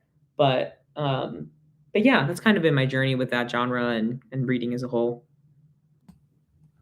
Yeah, I heard, and maybe I'm mistaken, but I heard uh SJM is releasing 2 books soon. Like I Yeah, heard I think I it's heard like that. pretty soon. Yeah. And I mean I don't know, it's book talk doesn't tread lightly with new Mm-mm. book releases. So if I heard about it, like I think it's got to be pretty significant. Mhm. Yeah, I mean I know I don't know much about Akatar. I do kind of like poke fun at Ali. I'm like, oh, so they fly and they fight, and that's like, and then they like, do adult things, Mhm. and but that's like 90% of all the genres at this point. So like, Yeah. so every time she picks up a new one, I'm like, okay, so in this one, like, how do they get to like love each other? Like, Mhm. are you doing the enemies to lovers? Are you doing the like harem kind of thing? Are you like how are we getting there? What tropes are in here? Her favorite's enemies to lovers, and I think that's hilarious. One. Because like that's kind of what happened to us, kind of, sort Yeah, of, barely. I remember. Um, but she also she does love her brooding men that only love her. Mhm. Um, I think there's something about protectionism that Mhm. it like speaks to her, and I'm just like, okay. And it's so funny because like she totally acknowledges that I am nothing like these characters. She's like I get it. Like you are the most outgoing, friendly person that's ever existed. And like that is not what these men are. But like just for a little bit, I just like a little escapism. And I'm like, that's fair. I don't really care, like do Yeah, what you gotta do. totally. Um and I'm aware of I'm aware of a little of Axar, like, like I know who Resand is. I've Mm. heard of the nickname for him and it makes me laugh. Mhm. Mhm. Um, but like, hey, girls gotta they gotta I mean, and some guys and the theys, hey, Hey, hey, they gotta have their spaces, you know what I'm saying? Like there is like a I know about the stigma related to reading these books, and I'm just like, mhm, listen, listen, get it how you live it, you know what I'm saying? Like everybody needs their thing. And there's nothing wrong with that. Something wrong with that. totally. We could be doing a lot worse things than reading, in my Right. It's not opinion. like you're reading Akatar at like two kindergartners or something. You know what I mean? Like Right, you're just reading it right. to yourself. Mhm. I Hell agree. yeah. So something something that I have no concept of, and I have And you are witnessed lucky. and I've witnessed many a person want to give up their access to these things. Nika, you gotta teach me about these dating apps because I don't know. I genuinely have no concept of them. I think by the time I had heard of Tinder, I was already like 4 months into my relationship with Allie. So I'm like, okay, cool. Let's just keep that far, far away from me. But and I will lead you with a question, and I hope it doesn't steer you off from what you may think about the topic at hand. Do you think that dating apps work?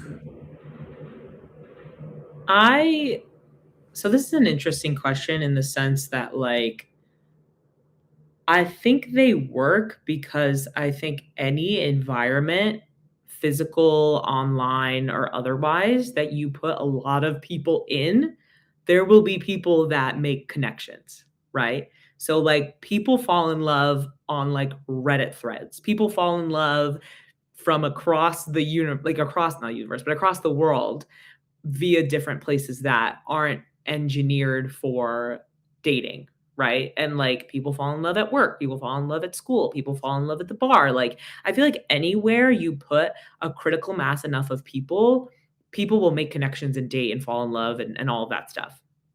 Do I think they work in the sense that like they are a better solution to the things that we've had before? I don't think so. I think they just are another place for people to meet, but I think they have, like, changed in a truly, like, transformational way, and I mean that in a negative way, like, how people date to a point where, like, I think it has changed a lot about how people relate to each other, like, in the day-to-day life. So I think they work in the way that any online platform would work to bring people together or any place where you put a lot of people that are interacting with each other works, right?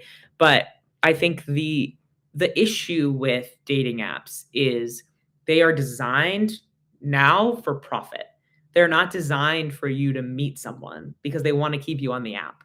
So back in the day, like when dating apps first came out, before their shareholders started demanding profit from them, they were all about making those connections. So like I dated a lot of guys from dating apps, like all the random ones that have come out, like I wasn't on Tinder for long because I feel like once I started using Tinder, it had already gotten that reputation for being like just a hookup app. So I was on that for like 2 seconds. But Bumble or Hinge or these other apps, like in the beginning, I feel like they were working because I think they were solving like if you're talking about, from a business perspective, like they were solving a market issue of like, you know, giving people a new opportunity to meet people that they may not have ran into otherwise. And I dated a fair amount of people through those apps. But I think now they're so incentivized towards profit that like they literally gatekeep people that they know you want to date because they have data on you, right? So they see who you swipe on, they see who you like, and they put them behind a paywall. So you have to pay to get access to them.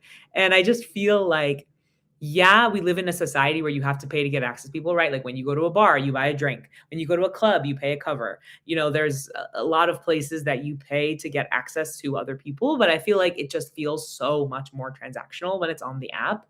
And then I think the mere existence of the apps themselves has made people feel like they have way more options than they do, right? Like reasonably, you know, like I think about your experience with Allie, like there were there weren't like a bajillion people in your town, like where you went to school together, right? So I'm not obviously you guys are a great couple and you're meant to be and all of that stuff, but also like there were a handful of people in the town you went to and you liked each other. And so you decided that you were going to see if it worked.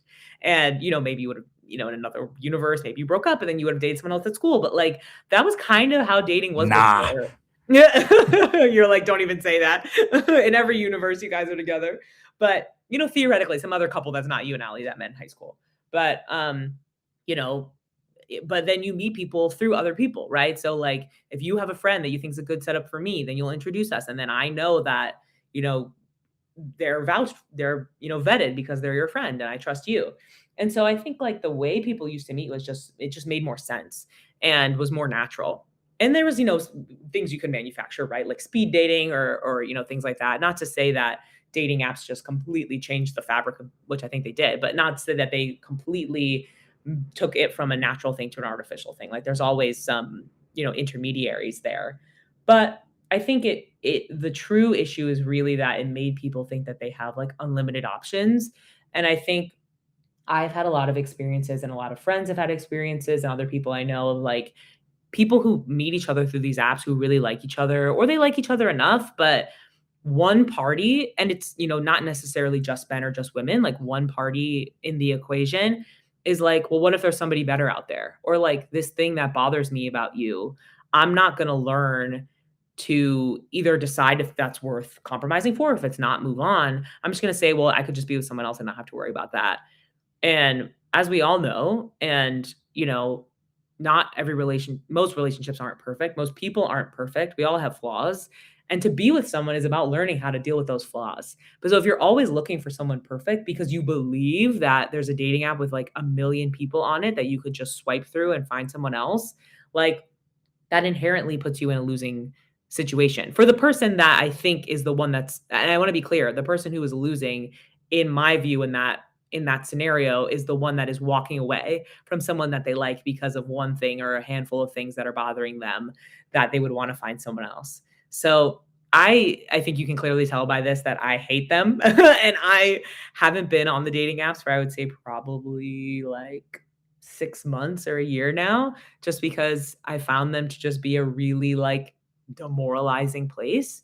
And maybe I'll end up back there at some point, but I think there's also been such a resurgence recently of people trying to do in-person dating because that authentic connection is really something that's hard to find and people are just trying to find something new. So it's tough. It's rough out there. And I think the dating apps are definitely not helping. Yeah, from an outside perspective, I definitely think that the like profitization of choice is crazy. But like that's I mean, it's a company. Like what else?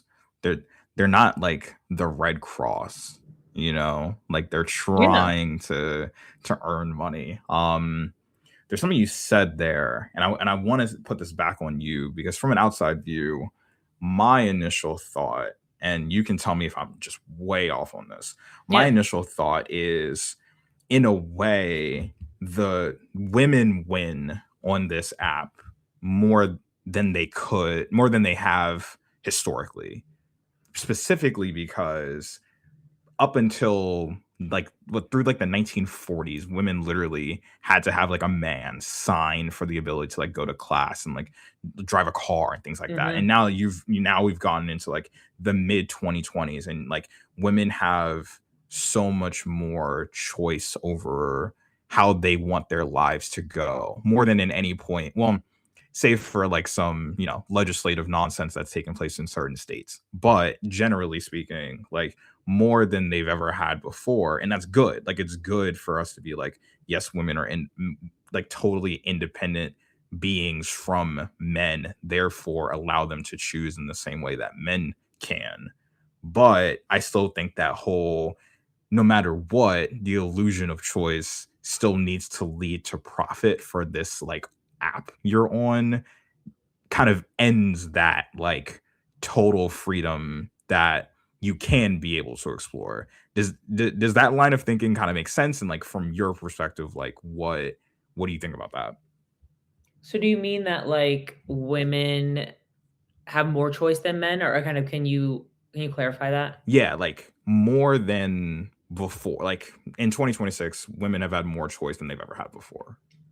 Oh, I Because see what you mean. yeah. Yeah, I think to a degree. I think, and I guess the idea of choice, are we when we think about this choice, is it like just from a pure volume perspective, or is it, and this is more of a rhetorical question, but like is Mhm. it like, are we thinking about that from volume, or are we thinking about that from quality?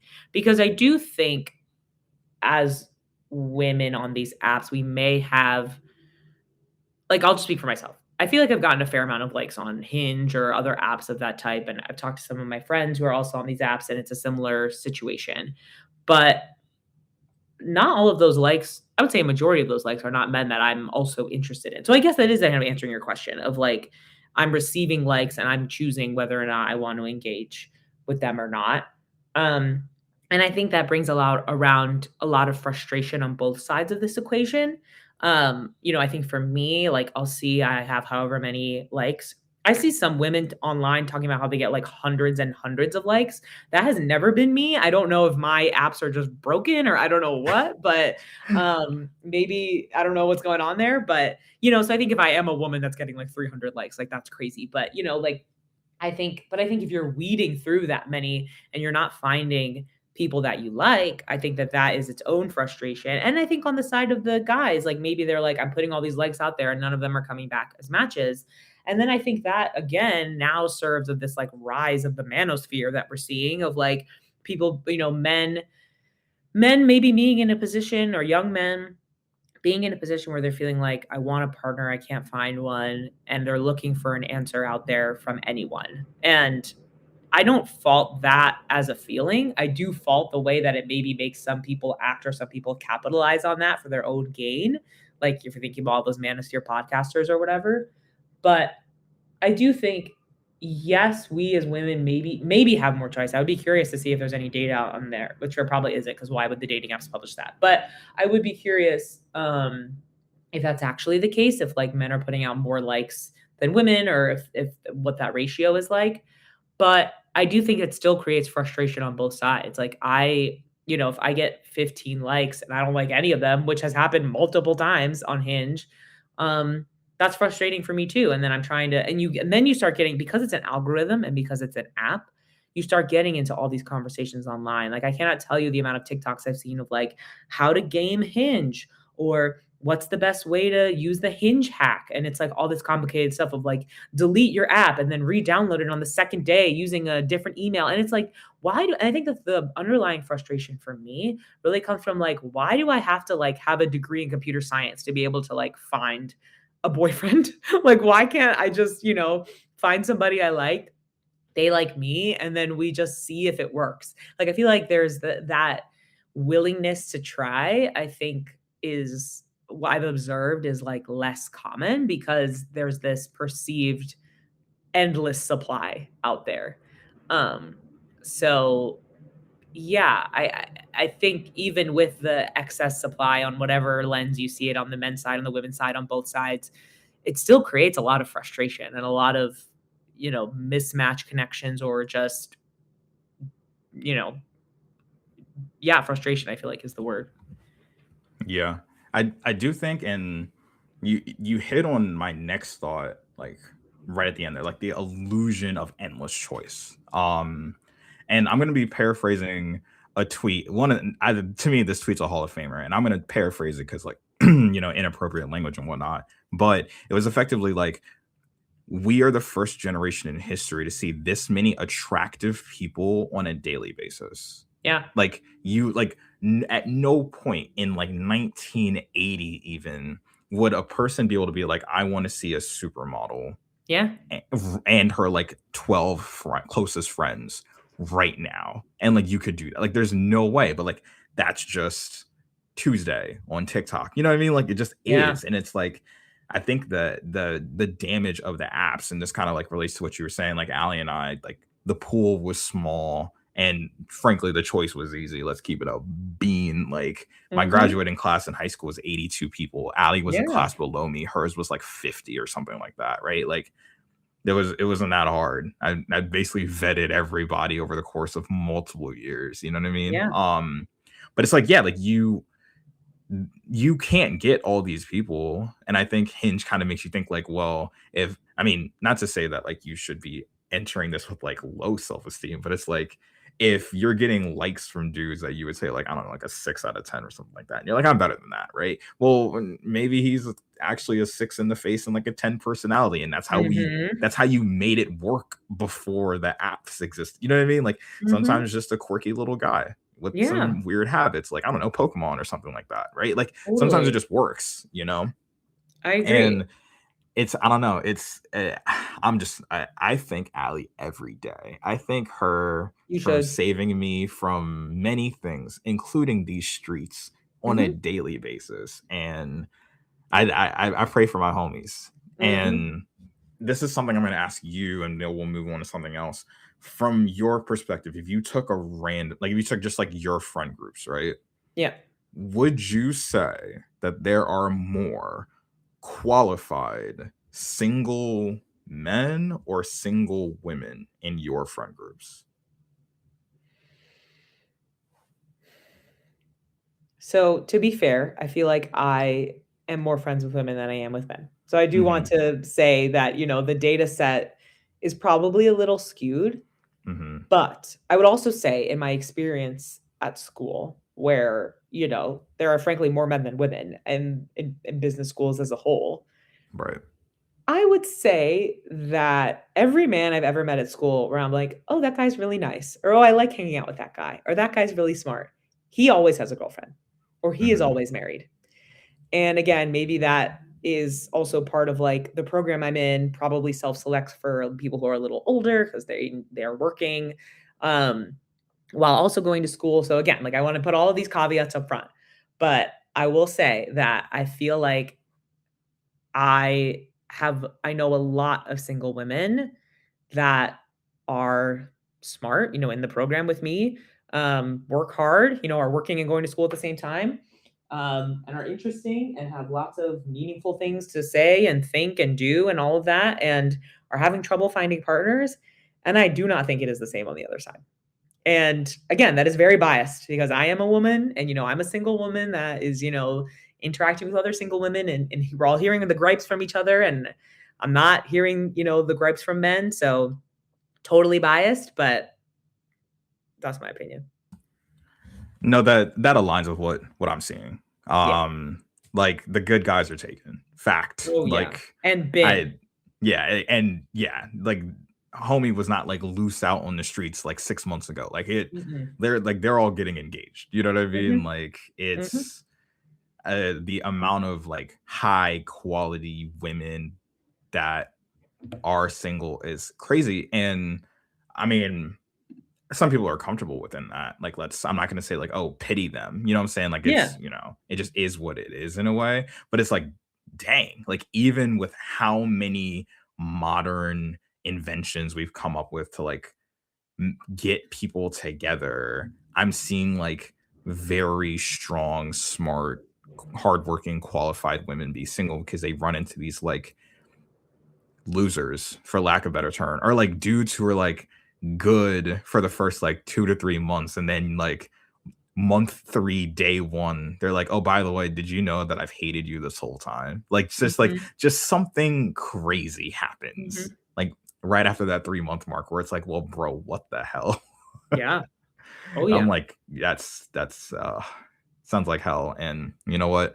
If I could poo and this kind of leads into the next thing. If I could poof up quality Mhm. men, I would, but like all of my guys are taken. And And this that's how it is goes it's how it because, be. they found a quality woman and they were like, "I'm gonna hold on to you." That's what you did, Oh you my know? god. Oh my That's what you god. did. That's what the smart Every guys are doing. listen, in every iteration, every multiverse, I'm like, please no. Please no. Mhm. Like and one of our friends, like we went to marriage counseling right before, like before we got married. We're fine, not no problems, right? But like our church was like, hey, we have complimentary like marriage counseling once you meet with your pastor like a few times, and like she was just like, yeah, like everything seems pretty fine. I really have no points of feedback for you guys, and I'm like, yeah, she and I share the same brain at this point, uh, Yeah. and we have for a while, but Yeah, no, in every lifetime I'm picking Allie again. And please, please, even just the thoughts of it being like single now, this Mhm. economy, what? Mhm. Yuck. Mhm. Yeah. But Nika, you and I have you guys have been to two weddings together. We've been in one together. Yeah. And then we've been to mine. And I Yes. was talking to Surya about this, and I was Mhm. like, I think weddings become like when you go out to the club. Mm. Like you're like at me and my big old age club, no. Like let's Mm-mm. I'm not doing the performative. I'm not doing like the DC like low key yet high key racist dress code type thing. Right. I'm not doing the like I don't drink anyway. So it's really just like give me the good music and like call it a night. But Yeah. it's like at this point, so many of my friends are getting married. I can just wait. I can just wait to hear Yeah. like a good playlist. Um when the time comes. But um for you, now that you're like your friend group has expanded, obviously like you had friends before you and I met, but like your friend group's expanded to like now you're like Chicago friends and everything like that. Have you been going to a lot of weddings, and what do you look for most when you're like a guest at someone's wedding?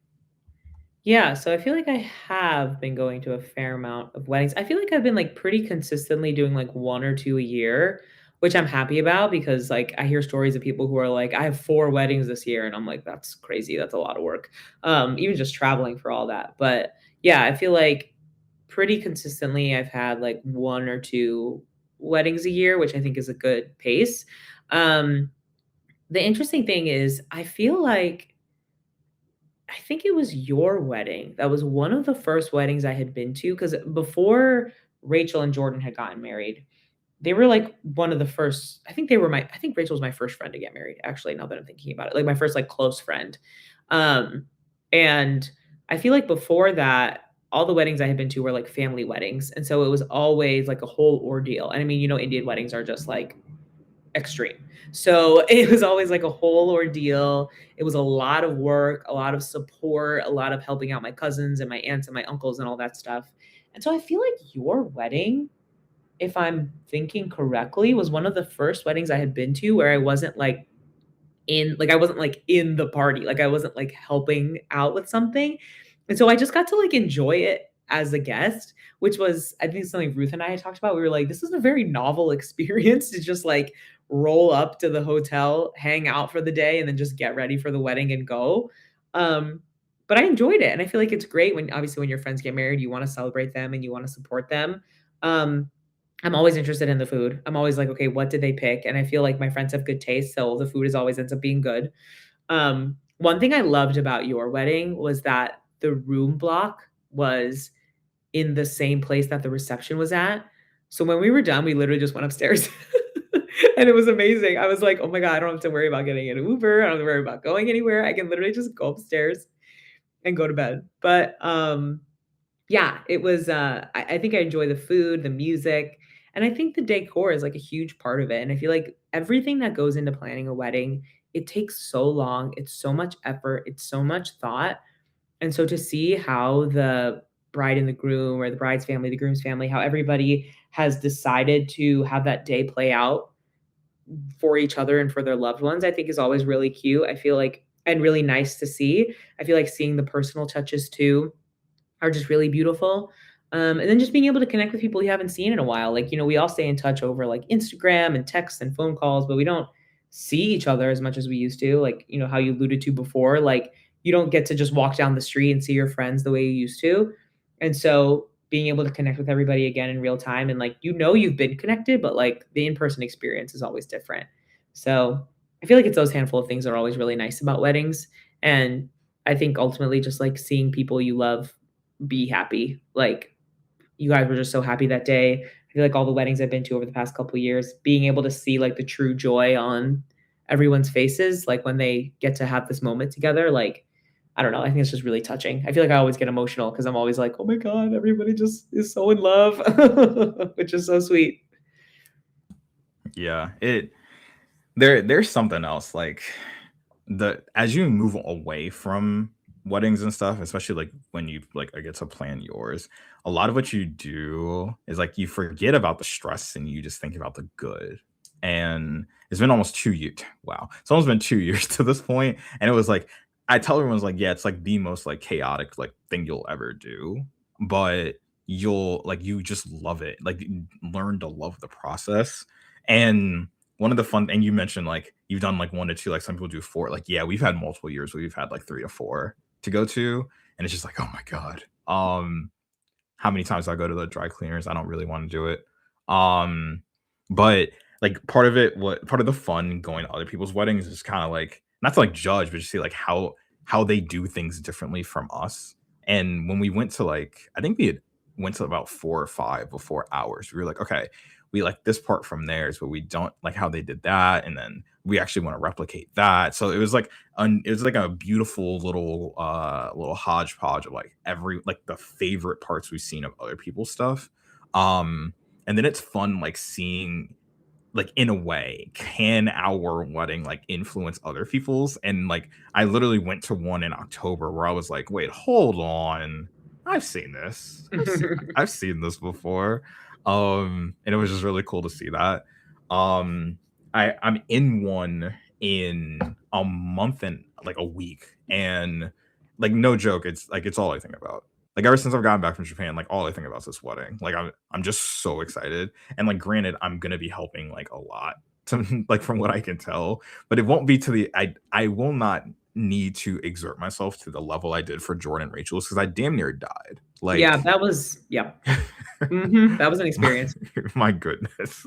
Like Mhm, I love them both mhm. so much, but like Yeah. when we were in the hotel room or wherever the night before and Jordan told us how much we needed to do Mhm. like within 12 hours to like make it all work, I was like, oh, Yeah. that's that's a lot.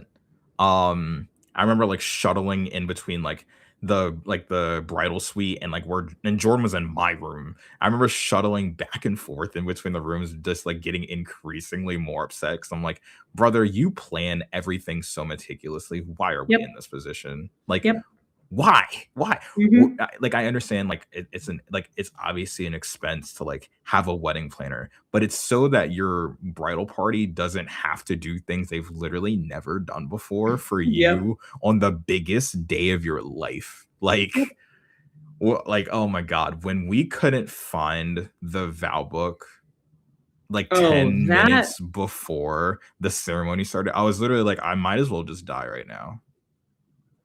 Oh my that god. was truly a moment where I was like, "So everything is over. Like, we all just have to go home. Literally. Like, this is Literally. just done. Like, that's it. Nope, we're done." And then it Yeah. was literally there like 2 seconds before they had to Oh go my on god. for the ceremony, yeah. Yeah.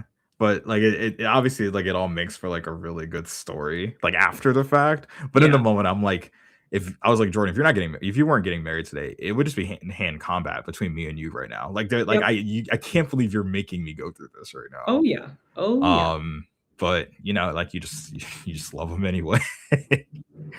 Like especially and obviously like we're gonna talk about it a little bit. Like like how he planned the legacy tour stuff. I'm like, then why didn't you plan your wedding this way? Like, oh my Yeah. goodness. Yep. But yeah, no, they're great. I think there's to me there's almost no better experience than like hearing good music on good speakers. And that's what like I Yeah. love weddings for. Like I don't always dance because like you've seen me before. Sometimes I just go a little too hard and I scare the wrong people. But like there's just times where I'm just like, oh, this is great. And all my friends are here. And I'm just cheesing. And it's like, uh and like our wedding too, like I remember what was it? I was talking to my coworkers and like I hadn't talked to them all night, but like they're your coworkers, so you can kind of like bypass talking. You're gonna see them like the next week. You see your Yeah. coworkers more than your family, right?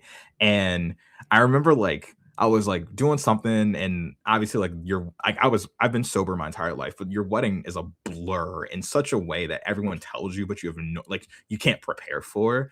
and I'm just like yada yada yada, and then work comes on. I'm like, okay, I have to go, and like you, me, Ruth, Allie, we just like merge into this one like mass, and I'm like, no one talk to Mhm. me for the next Mhm. 3.5 minutes, like literally don't bother me. And Yep. it's crazy because that's one of the few things I actually like without the assistance of like getting all the pictures and getting all the videos from everybody. That's one of the few things I actually did remember straight Mhm. up about the day, because I was like, Yeah. okay, this is the moment. Don't Yeah. talk to me, don't bother me. But Yeah. yeah, they're beautiful. Love is everything. Yeah, it is. I agree. Totally. But yeah, so on that topic, you and all our friends have gone through more of our fair share of grieving than we ever planned for, because you never plan Yeah. for that and like when you're just planning out your life, you just assume that like everything goes well. And to our audience, Nika and I, our mutual friend Rachel, she passed in 2023. Um, and we were in her wedding in May of 2023, and she passed in the fall of 23. And it's just hard to go through things like that, because it's like this is someone that you've watched like the biggest moments of their life, like firsthand. Like you're Yeah. standing 5 feet from them as they say their vows. And like you go through undergrads together, you go from like kids to adults with somebody, and you just assume that they're going to be there the entire time. Like why would I assume anything else? And truth be told, like I hadn't gone through like a ton of grieving like before then. Like it was very tough for me, but something that obviously helped a lot was like how like her family just being there, and Yeah. like driving from here to like New Jersey or like Philly or whatever, like it felt like nothing. I felt like I was teleporting up there, because I was like, I know this is where I'm meant to be during like the entire process and everything. So I don't know like how much you want to like open up about it and everything, but it's just something that I knew the like it was awful to go through, but it's Yeah. something that made us all so strong in like our connection to each other. And it's like her family, and like obviously you and Ruth and like Jordan, like you all are also like my family forever Yeah. through something like this. Yeah, I agree totally on that front. I feel like it was really difficult and obviously something I would never wish to have gone through or have had anyone else go through, but it did it changed me a lot. I think, I often think about that as the I have this very vivid memory of I was in Chicago and I just decided I was going. Like, I just decided I was flying back home, to Philly, and, I remember I had booked my flight to go out the following evening after work, and then I just decided I was just gonna go in the middle of the day, and I just was like, "I don't care, like, work will figure it out, I literally don't care." I texted my manager, I said, "Sorry, I'm leaving." Like, I explained the situation to her, but I was like, "I have to go." And my manager at the time was in another city, so it wasn't like I saw her in the office, but I was like, "I gotta go." And I packed up all my stuff, and I just packed a suitcase, I threw a bunch of stuff in there. I figured I would be there for a while, but I wasn't sure how long, and I just was like, "I'm just gonna figure this out later." And I remember I was standing outside of, my office waiting for an Uber to come, and it was the middle of the day, and it was really cold, and again, maybe it's just my memory just coloring it this way, but it was really dark, and, like, it was, like, a cloudy day, and there was no one around because it was, like, 11 a.m. on a Thursday, right? Like, everybody's in the office or they haven't gone out for lunch yet, like, it's a moment when people are really not walking around, and I just remember standing there being like, "Oh, I'm alone," and not to be dramatic about it or kind of overdo it, but I think it was a moment where I was like, "I'm carrying me through this right now." Like, I'm making this decision that I have to go, and I'm going right now, and it's me alone on this sidewalk, and I'm gonna get in that Uber, and I'm gonna run to the airport, and I'm gonna make it home, and I'll be with everybody then, but I felt like it was the moment where I was like, "I am an adult now, and I'm making my adult decisions about the things I'm going to do to support the people I care about." And that was rough. It was a re and, it's crazy. I was talking about it with Ruth, I think maybe a year ago or so now, but we were talking about how that time that we were there, it felt like weeks and weeks and weeks, and it was 1 week. It was 1 week that we were there, um, before Rachel she was in the hospital and then before she went home, um, and, she was home after that, but, when we were visiting her in the hospital, it felt like it was days and days and weeks and weeks, and it felt like so much time had passed, and I looked at the days on the calendar, and it was 1 week, which now, like, when you think about a week, like, a week goes by and, it feels like no time has passed at all when you go from a Friday to a Friday or a Monday to a Monday, but that was, like, the longest week of my life, and I think it really, we were all each other's emotional rocks during that time. And we needed to be. We needed each other to support each other. We were the only ones that understood what we were going through. I tried to explain it to other people and people would be as sympathetic as they could, but ultimately, like, it's really only something when you've experienced it and experienced it in the way that we did. I mean, you and I think, gave speeches at her wedding, like you said, the timeline. And then we gave speeches at her celebration of life, like later that same year.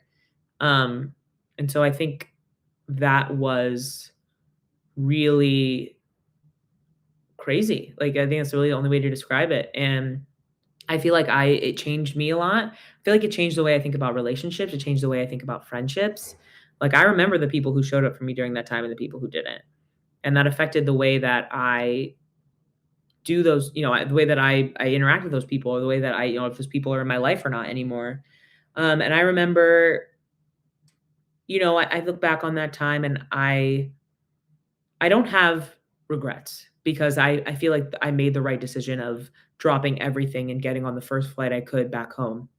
Um, and I think the only thing I have is I have a lot of what ifs. I have a lot of wants. I have a lot of things I wish I could do. I have a lot of wishes, or I wish I could have done, or I wish could have been different. But ultimately, like you said, like when you made that drive up, or when I made that flight, I had there was nothing, no moment of should I be doing this, should I not? Because she was someone who we were so close with. And someone that, I mean, for me, she and I were in the same classes together freshman year. We were roommates at one point. Like, we were TAs at the same time for the same professor. Like, we had so many of these parallel moments where we were just spending time together, and we had seen each other through so many things. And ultimately seeing her end up with Jordan, who, like, is her perfect match in every way. Um, so it was a huge, huge moment for all of us, and changed the way I think everything, probably. But um, I just try to be grateful for her friendship, and I try to be grateful for all of our friendships and all of our friends. And yeah, just try to, make her proud and remember her every day. Remember her on her birthday, remember her, you know, in the summer on her anniversary. And um, yeah, but so I think grief is a really complicated thing. And I think especially experiencing grief we were in our mid 20s. I would talk to people at work, and I was very open with people that I worked with, kind of what was going on. And many of them were in their 50s and 60s. And they were like, this is the time when I know people who are passing away. Like, it shouldn't be happening at the age it's happening for you guys. So it was definitely a shock and not something we expected to navigate. But yeah, it's very complicated, and it shows up in different ways every day. I mean, I feel like we're however many years removed from it now, which is crazy to even think. And it's taken on a different form for me, and I'm sure it will as we get older. But yeah, it's something that never goes away.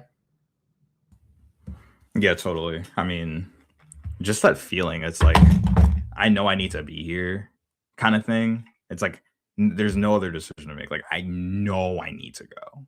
Like, Yeah, I don't think I've ever had that a feeling like that before or since. Like, it was so protective in a way, just kind of like, you got to go. Like, just go. I remember, like, when we were pulling up to the hospital for the first time, like, we were about to park and you called me and you were like, "Hey, how close are you?" I'm like, "I am, like, around the corner." And you're like, "Okay, good." I'm like, "All right, that's all I needed to know." You know what I mean? yeah, Like, it was, I just kind of, yeah, like you said, like, you just remember who was there and who was down with you in a moment like that. yeah, And I mean, I just remember us talking in, like, the cafeteria of the hospital, and I'm just like, I there are buildings I've been in I couldn't describe to you at all, but I remember that place. Like, I remember those conversations so clearly for some reason. I Me remember too. that's like the most amount of money I've ever spent on DoorDash, like ordering food for us. And I was like, I literally just don't care because I'm not leaving. You know what I mean? Mhm. Like, like just get the food here. And it's just one of those things where it's like, you just remember all the things that matter. And like I remember like reading a book on grief and like all that kind of stuff. And it's just like it's so hard to like explain to people that like I'm an only child, but like this was like my sister, Yeah. and like her like and her family being so supportive. Like Ida told me that like you're the best like big brother she could have ever had. And I was I like, remember, yeah. I'm like, could I ever even make it to tell Ida that I'm like younger than Rachel? You know what I mean? Like I'm just gonna sit here. You know what I mean? Yeah.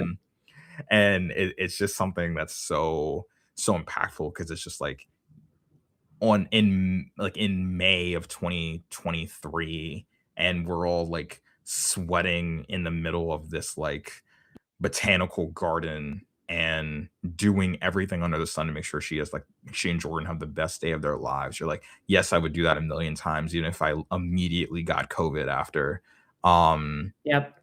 and like you just don't think that like 13 months later, she is so obviously going to be in like our wedding and then she's just not Yeah. there. You Yeah. know? It's like, huh? What do you mean? This person I've known for 5 years, like, well, then 8 years to that point, just isn't here. But like all the people who came to the wedding, like, were so supportive of that fact. Like, I mean, I haven't gotten a chance to show you the video, but there's actually a part, and it would have been totally fine if you came back there too. But if you remember where Allie like came out in the church, like those doors in the back, Yeah.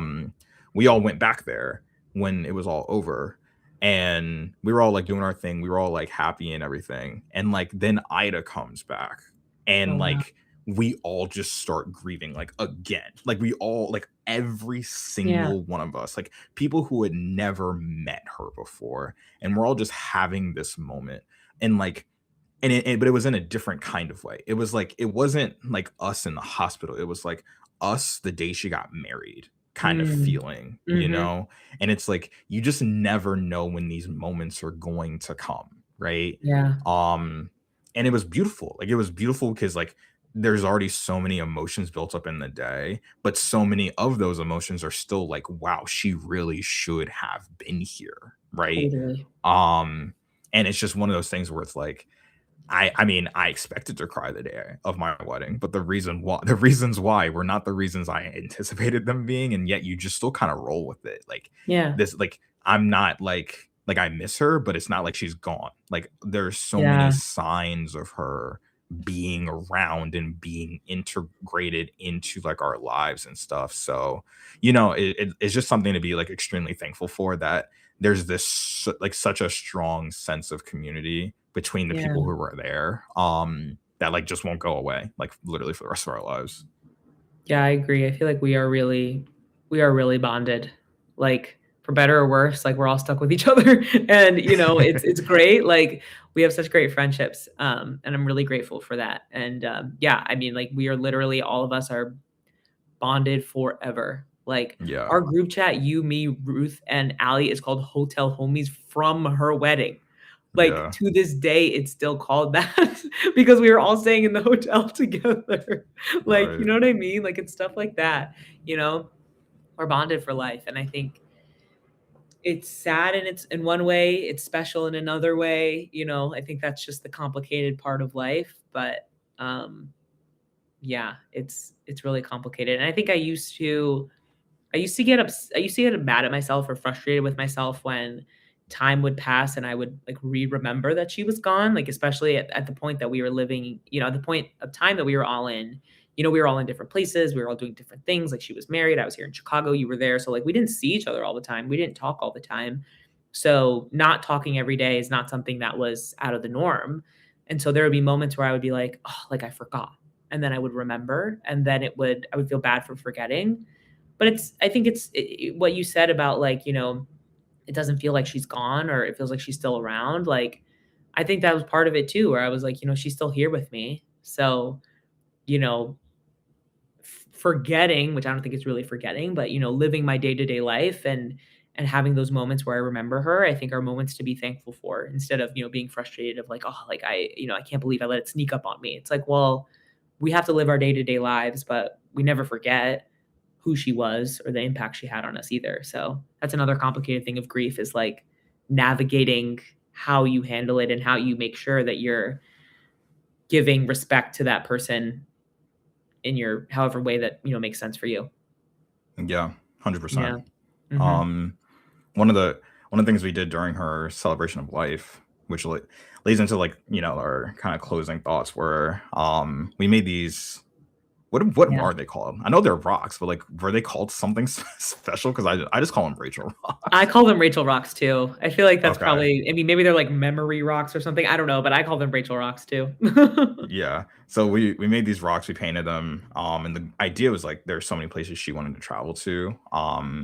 And like we, responsibly take them with us, put them somewhere kind of thing. To just, it kind of like as a sign that, she made it, right? And Yeah. I we took one with us to our honeymoon, like immediately after in Jamaica. It's easy to find a place in the sand to just put a rock. We did not take one. No, we did take one to Hawaii as well.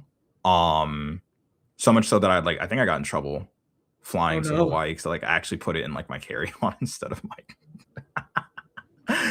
in my check bag, but it is what it is. But we didn't take one to Japan because I was like kind of afraid because Japan's extremely strict with things. That I was like, Mm.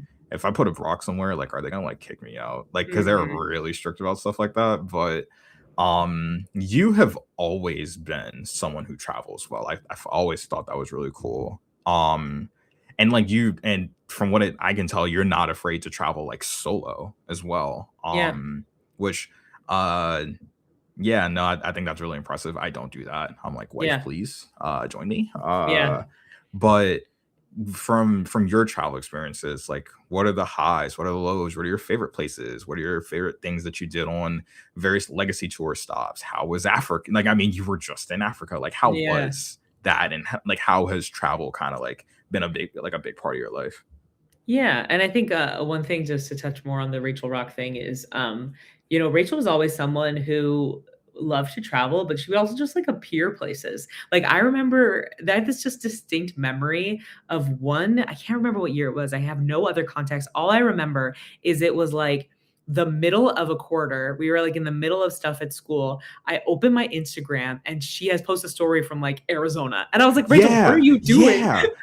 Yeah, I Like, was "What are you driving doing?" back to Philly for something, and she was just like, "Hey, can you pick me up from the airport?" Because like, she wasn't with Jordan yet, and I was like, "Sure, I guess." Oh Like, my she goes like, god. "When?" I was like, "Wait, when do you land?" She goes like, "Oh, at 2." And I'm like, "Oh, I was supposed to get to Philly at like 2:30." So like, I Mhm. literally would like, I'd be 30 minutes away Yeah. from the air. Like, I would be right there. It was so. I was like, "Why did you go to Arizona?" She goes, "I just wanted to be out there." No, But yeah, literally, she was like, "I just felt like it," and, like, I loved that. That is a story that is such a specific, like, exclusively Rachel thing that I just love, but, yeah, I think, the story of her and Jordan is always one about travel, They went to the Azores for their honeymoon, and I feel like they had had all these dreams of places that they wanted to go that they didn't get to go, and so, that's why Jordan started the Legacy Tour, where he was, taking everybody on these trips, to places that she had wanted to go. So the Philly stop was, an easy one because, I just went back home for the weekend,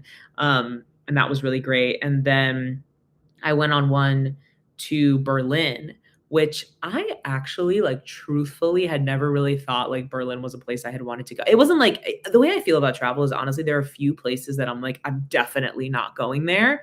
Like, I'm open to going most places, but I think it wasn't just a place that was, like, on the top of my list, right? Like, when I think about the things that are on top of my list, it's like Japan, which I have not been to yet, so I'm very jealous, but, it's not like I had that as one of my top places to go. So, but I was kind of going because I was going because of the tour. So like Jordan had, said that Rachel had always wanted to go there and it was a place she really wanted to be. And we went and I was like, this place is kind of cool. And I think what happens when I travel is I always end up somewhere and I'm like, okay, but what if I lived here? And like, obviously living somewhere is very different from vacationing there or traveling there for many, many reasons. But that happened to me in Berlin where I was like, okay, but like this place is kind of cool. Like this place is kind of like it's obviously European, but you know, it's European in like a different way because it's German. And they German food is obviously good out there, like for pretzels and broths and all that stuff. But um the culture there was really interesting. I think the people were interesting. Like, I don't know. I feel like that's what I like about travel is like seeing new places and kind of how people live their day-to-day lives in a place that's completely different to me. And I like to do one of my friends here in Chicago. We went to Paris. We went to London and Paris. Well, I went to London and then she joined me in Paris this past December. And we were like, we just like doing the same things that we do here, but just elsewhere. So like going out to eat, getting a coffee and getting a little snack, going for a walk, reading a book, like, you know, like, but like doing it in a place that's different. And obviously you do the touristy stuff, right? Like when we went to Paris, we went to the Eiffel Tower, like you have all the things you have to do, you do. But I feel like for me, I really value curiosity and I really value trying to discover new things and trying to you know, learn more about different people and the way that they live and like get a new I think it's like about getting a new perspective as well. And so I feel like travel is one of the ways that you can easily do that. And I feel like there's so much world out there to see. Like I don't I get there's like many obviously many barriers to travel, right? Time, money, all of those things. So like not to say that if people don't travel there's something wrong with them, but I think if you have the ability, you have the time and or even if you do it once every couple years, you know, I think it's worth investing in. I think it makes you a better person and a more um well-rounded person to kind of see the world in a different lens as best as you can. Like we don't all get the opportunity to, you know, go to some place for a really long time just of all those things I just mentioned before and familial obligations and things like that. But yeah, I feel like I've thinking about some memorable trips I've been on. You know, I had been to London and Paris prior to the trip I had went on this previous December, but I feel like it really going a second time, especially the previous time I had been, I went in the summer, and then this time I went in the winter, and I feel like it was a really different experience, and I feel like I really enjoyed it. Um, but you know, the a couple summers ago, I had it was a 2023 actually. My company has a program where you can work abroad for up to 6 weeks. So I lived in Portugal for a month. I lived in Lisbon, and that was crazy. And but that was so cool. Like and being able to finally have the opportunity to like live somewhere and not just like visit was really cool. I feel like Lisbon is a really very different city from London and Paris and some of your other maybe more bustling or metropolitan European cities. So it was really cool to just have the opportunity to like see the juxtaposition and be able to just like relax. I went to Barcelona on that trip as well. I love Barcelona. I need to go back. I was only there for a couple days. I went to Dublin as well on that trip, and Dublin is a very different city. I was like, this place is crazy. But like, I think I was there. We were only there for a couple days. And I think the first day I saw two fist fights fully break out in the street. And I was like, all right, we're in a different place. Dublin is a very different place, but it's fun. I liked it there. And then, yeah, I recently went to Africa for a school trip. So I was in Kenya for 1 week and then Zambia for another week. And that was a great opportunity just in general. I had never been to Africa. So being able to see a different continent, a different way that people live. I think also, you know, I knew that probably a lot of the narratives we have about Africa and the States are very wrong or not informed by actual data or experiences from Africa. So being able to kind of confront some of those biases in real time, I think was really cool. And to experience like what you know, to see what Africans do every day. My mom actually grew up in Africa. So my mom grew up in Zambia. So that was kind of the impetus for me choosing this course that enabled me to go to Zambia. And so then after the trip was done, the school part of the trip was done, I went with my parents to Victoria Falls, which is like the really beautiful waterfall that is in both Zambia and Zimbabwe since it's on the border.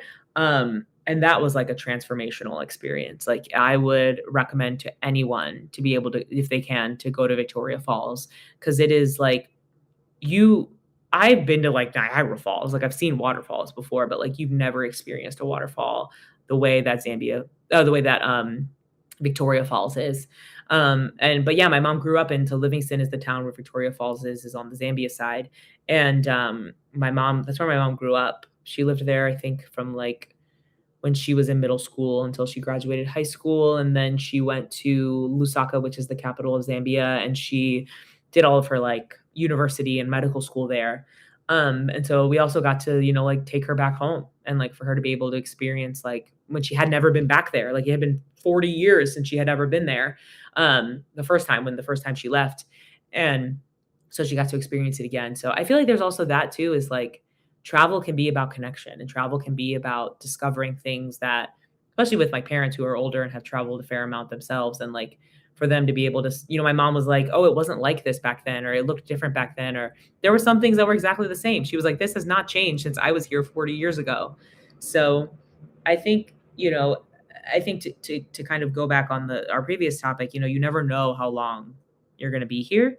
And not to say that you should live every day like it's your last day on earth and do reckless things. Like you should plan and you should be reasonable about your day-to-day life, but also like give yourself the time and space to experience something new.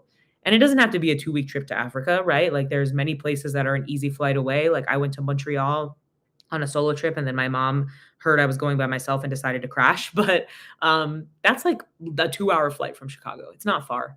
And but I got to experience a different culture. I got to experience a different people. I mean, they speak a lot of French up there, so they're very different from other Canadians and Americans. So anyway, I feel like travel is really important, and I feel like it's something you should take advantage of when you can and do it in the way that works for you. So there are people who like to hike, there are people who like to camp. I'm not one of those type of people. I like to be outside, but also like air conditioning. So I don't know. I think it's just there's such a big world out there. Like you should experience as much of it as you can. No, that's awesome. I've always been curious. Like you've gone so many places. I like particularly when I saw you were in Portugal. I was like, oh, that's cool. And then I like 2 weeks later, you were still in Portugal. I was like, oh. And then like the next week you were still in Portugal. I'm like, okay. Yeah. We lost her. She's gone. Yep. But that's really cool. I think. I mean, yeah, travel just like opens up so much. I mean, obviously, like you've lived in like very diverse areas, so like I don't have to hammer on the point that like seeing different people in their culture is really important. But like I mean, I literally hadn't left North America until a month ago. So I mean, like I was always kind of like living vicariously through like your travels, being like, oh my god, like just the concept of going to Africa, like, oh, I Yeah. need it bad. Yeah. But I definitely resonate with the whole like I just want to do what I do somewhere else Cool. thing.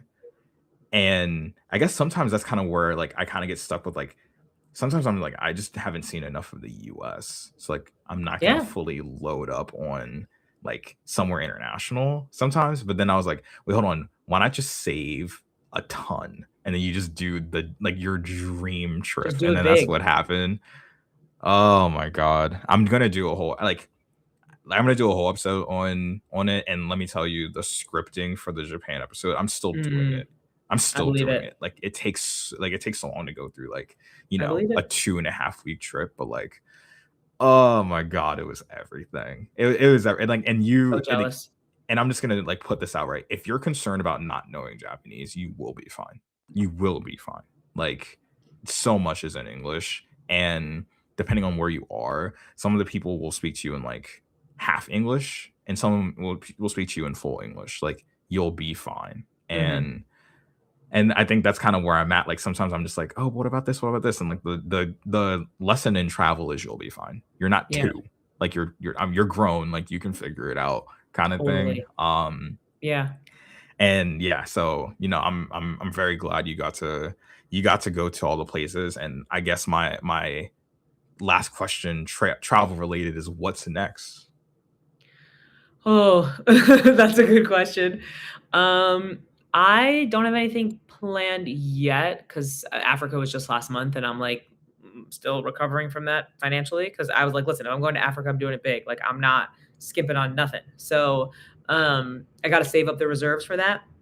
My mom has a trip for work where she's going to be going to Australia at the end of the year.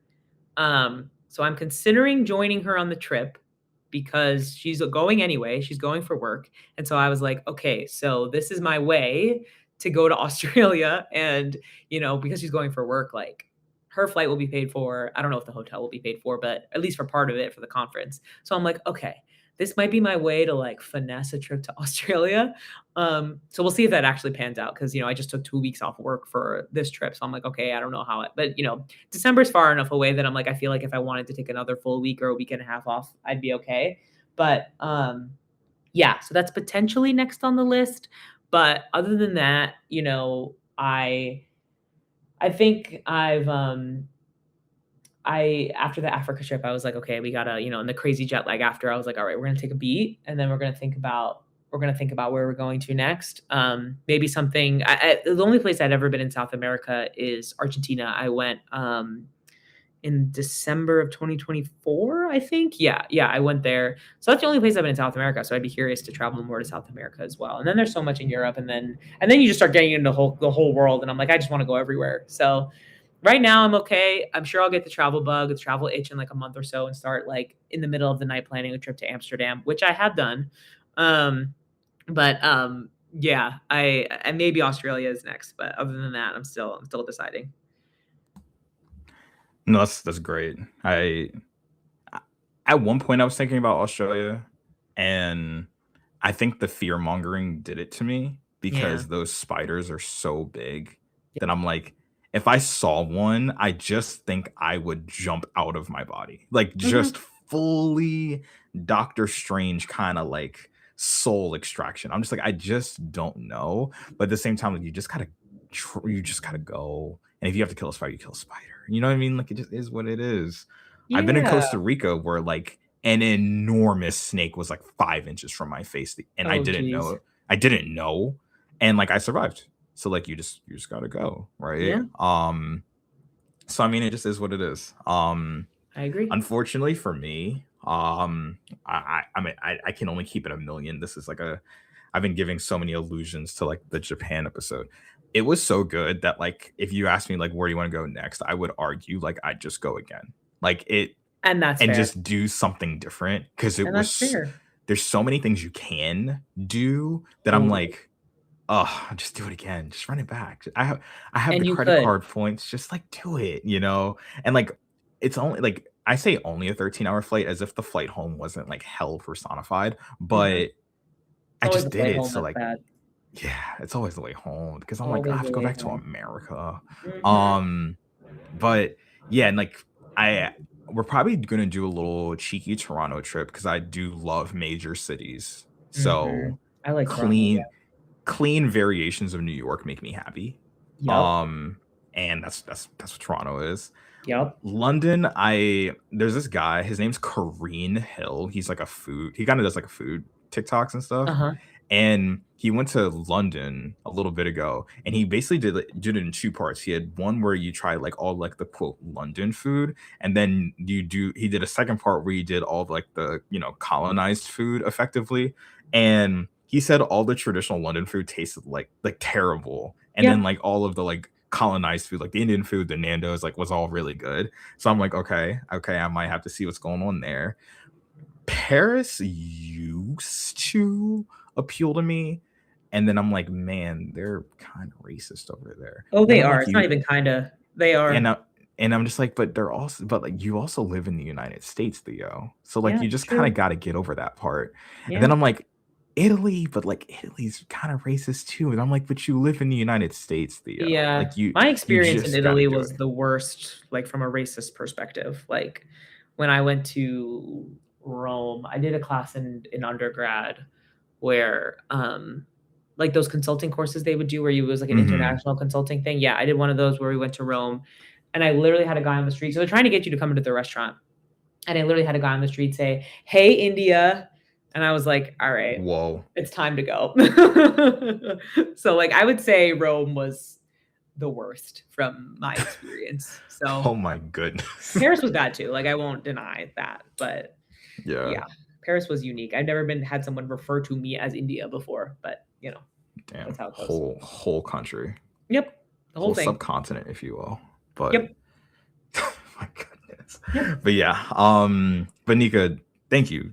Thank you for sharing so much with me today, sharing so much with the podcast. It was a wonderful time. Is there anything that you want to plug, shout out any last minute, like, oh, by the way, like, I'm gonna break your brains with this piece of info kind of thing? Nothing to plug in particular. I think I don't know. This was a great conversation, and I feel like it has been great to just chat about varied interests and things that, we find in common. So, I don't know. I think I talked about this a little bit earlier, but we're coming up on summer soonish. It needs to come sooner than it probably will. But, I hope everybody gets out, enjoys the sun where you can. And also, I really want to, you know, I want to embrace more of an analog lifestyle, not be so much on my phone. I feel like I live on the damn thing. So, my advice is get off the phone. And be out in the world. And then maybe, you'll find some new interest that way. But I think I find like I look at my this is so I don't know where this came from, but I look at my parents and like my dad has hobbies now. My dad's retired. So he had hobbies. He has hobbies now. He didn't have them when he was working full time. My mom definitely doesn't have hobbies and because she's a workaholic. And I feel like hobbies and friends and those like in between things between work and school or whatever, those like obligations you have going on are like what makes life really special. So Yeah, just embrace that stuff. And the summer's a great time to do it because you're just like outside every second. So embrace yeah, the in between, embrace the hobbies. That's the move for this year. agreed. Go outside. I wouldn't say Outside. touch, like, you don't have to touch grass, just touch whatever makes the most sense. Like, Totally. Or just for look at Allie, it. it's yeah, for Allie, it's sand. Allie's is touch Mm, sand. mm, For me, love it's that. well manicured grass because I golf. Yeah. So just have hobbies. Like I have spent way too much of my life not having hobbies that I like commit to. Yeah. Like they're more like passive, but like you just gotta do it, enjoy it, live it, let it like let don't let it be your personality. Kind of like let it be it. You know what I mean? Yeah. But hey, I'm a really big fan of the discussion. Very thankful for everything. And if I didn't mention it before, for those who have seen my podcast logo before, Nika is responsible for like my initials. She drew this for me in undergrad. So it was literally only a matter of time before I had the creative Mhm. director of the podcast on to contribute. But thank you so much for your time today. Thank you for listening. I hope all of you are having a wonderful day. Stay safe wherever you're going to be. Tell someone you love them, and I'll talk to you guys next time.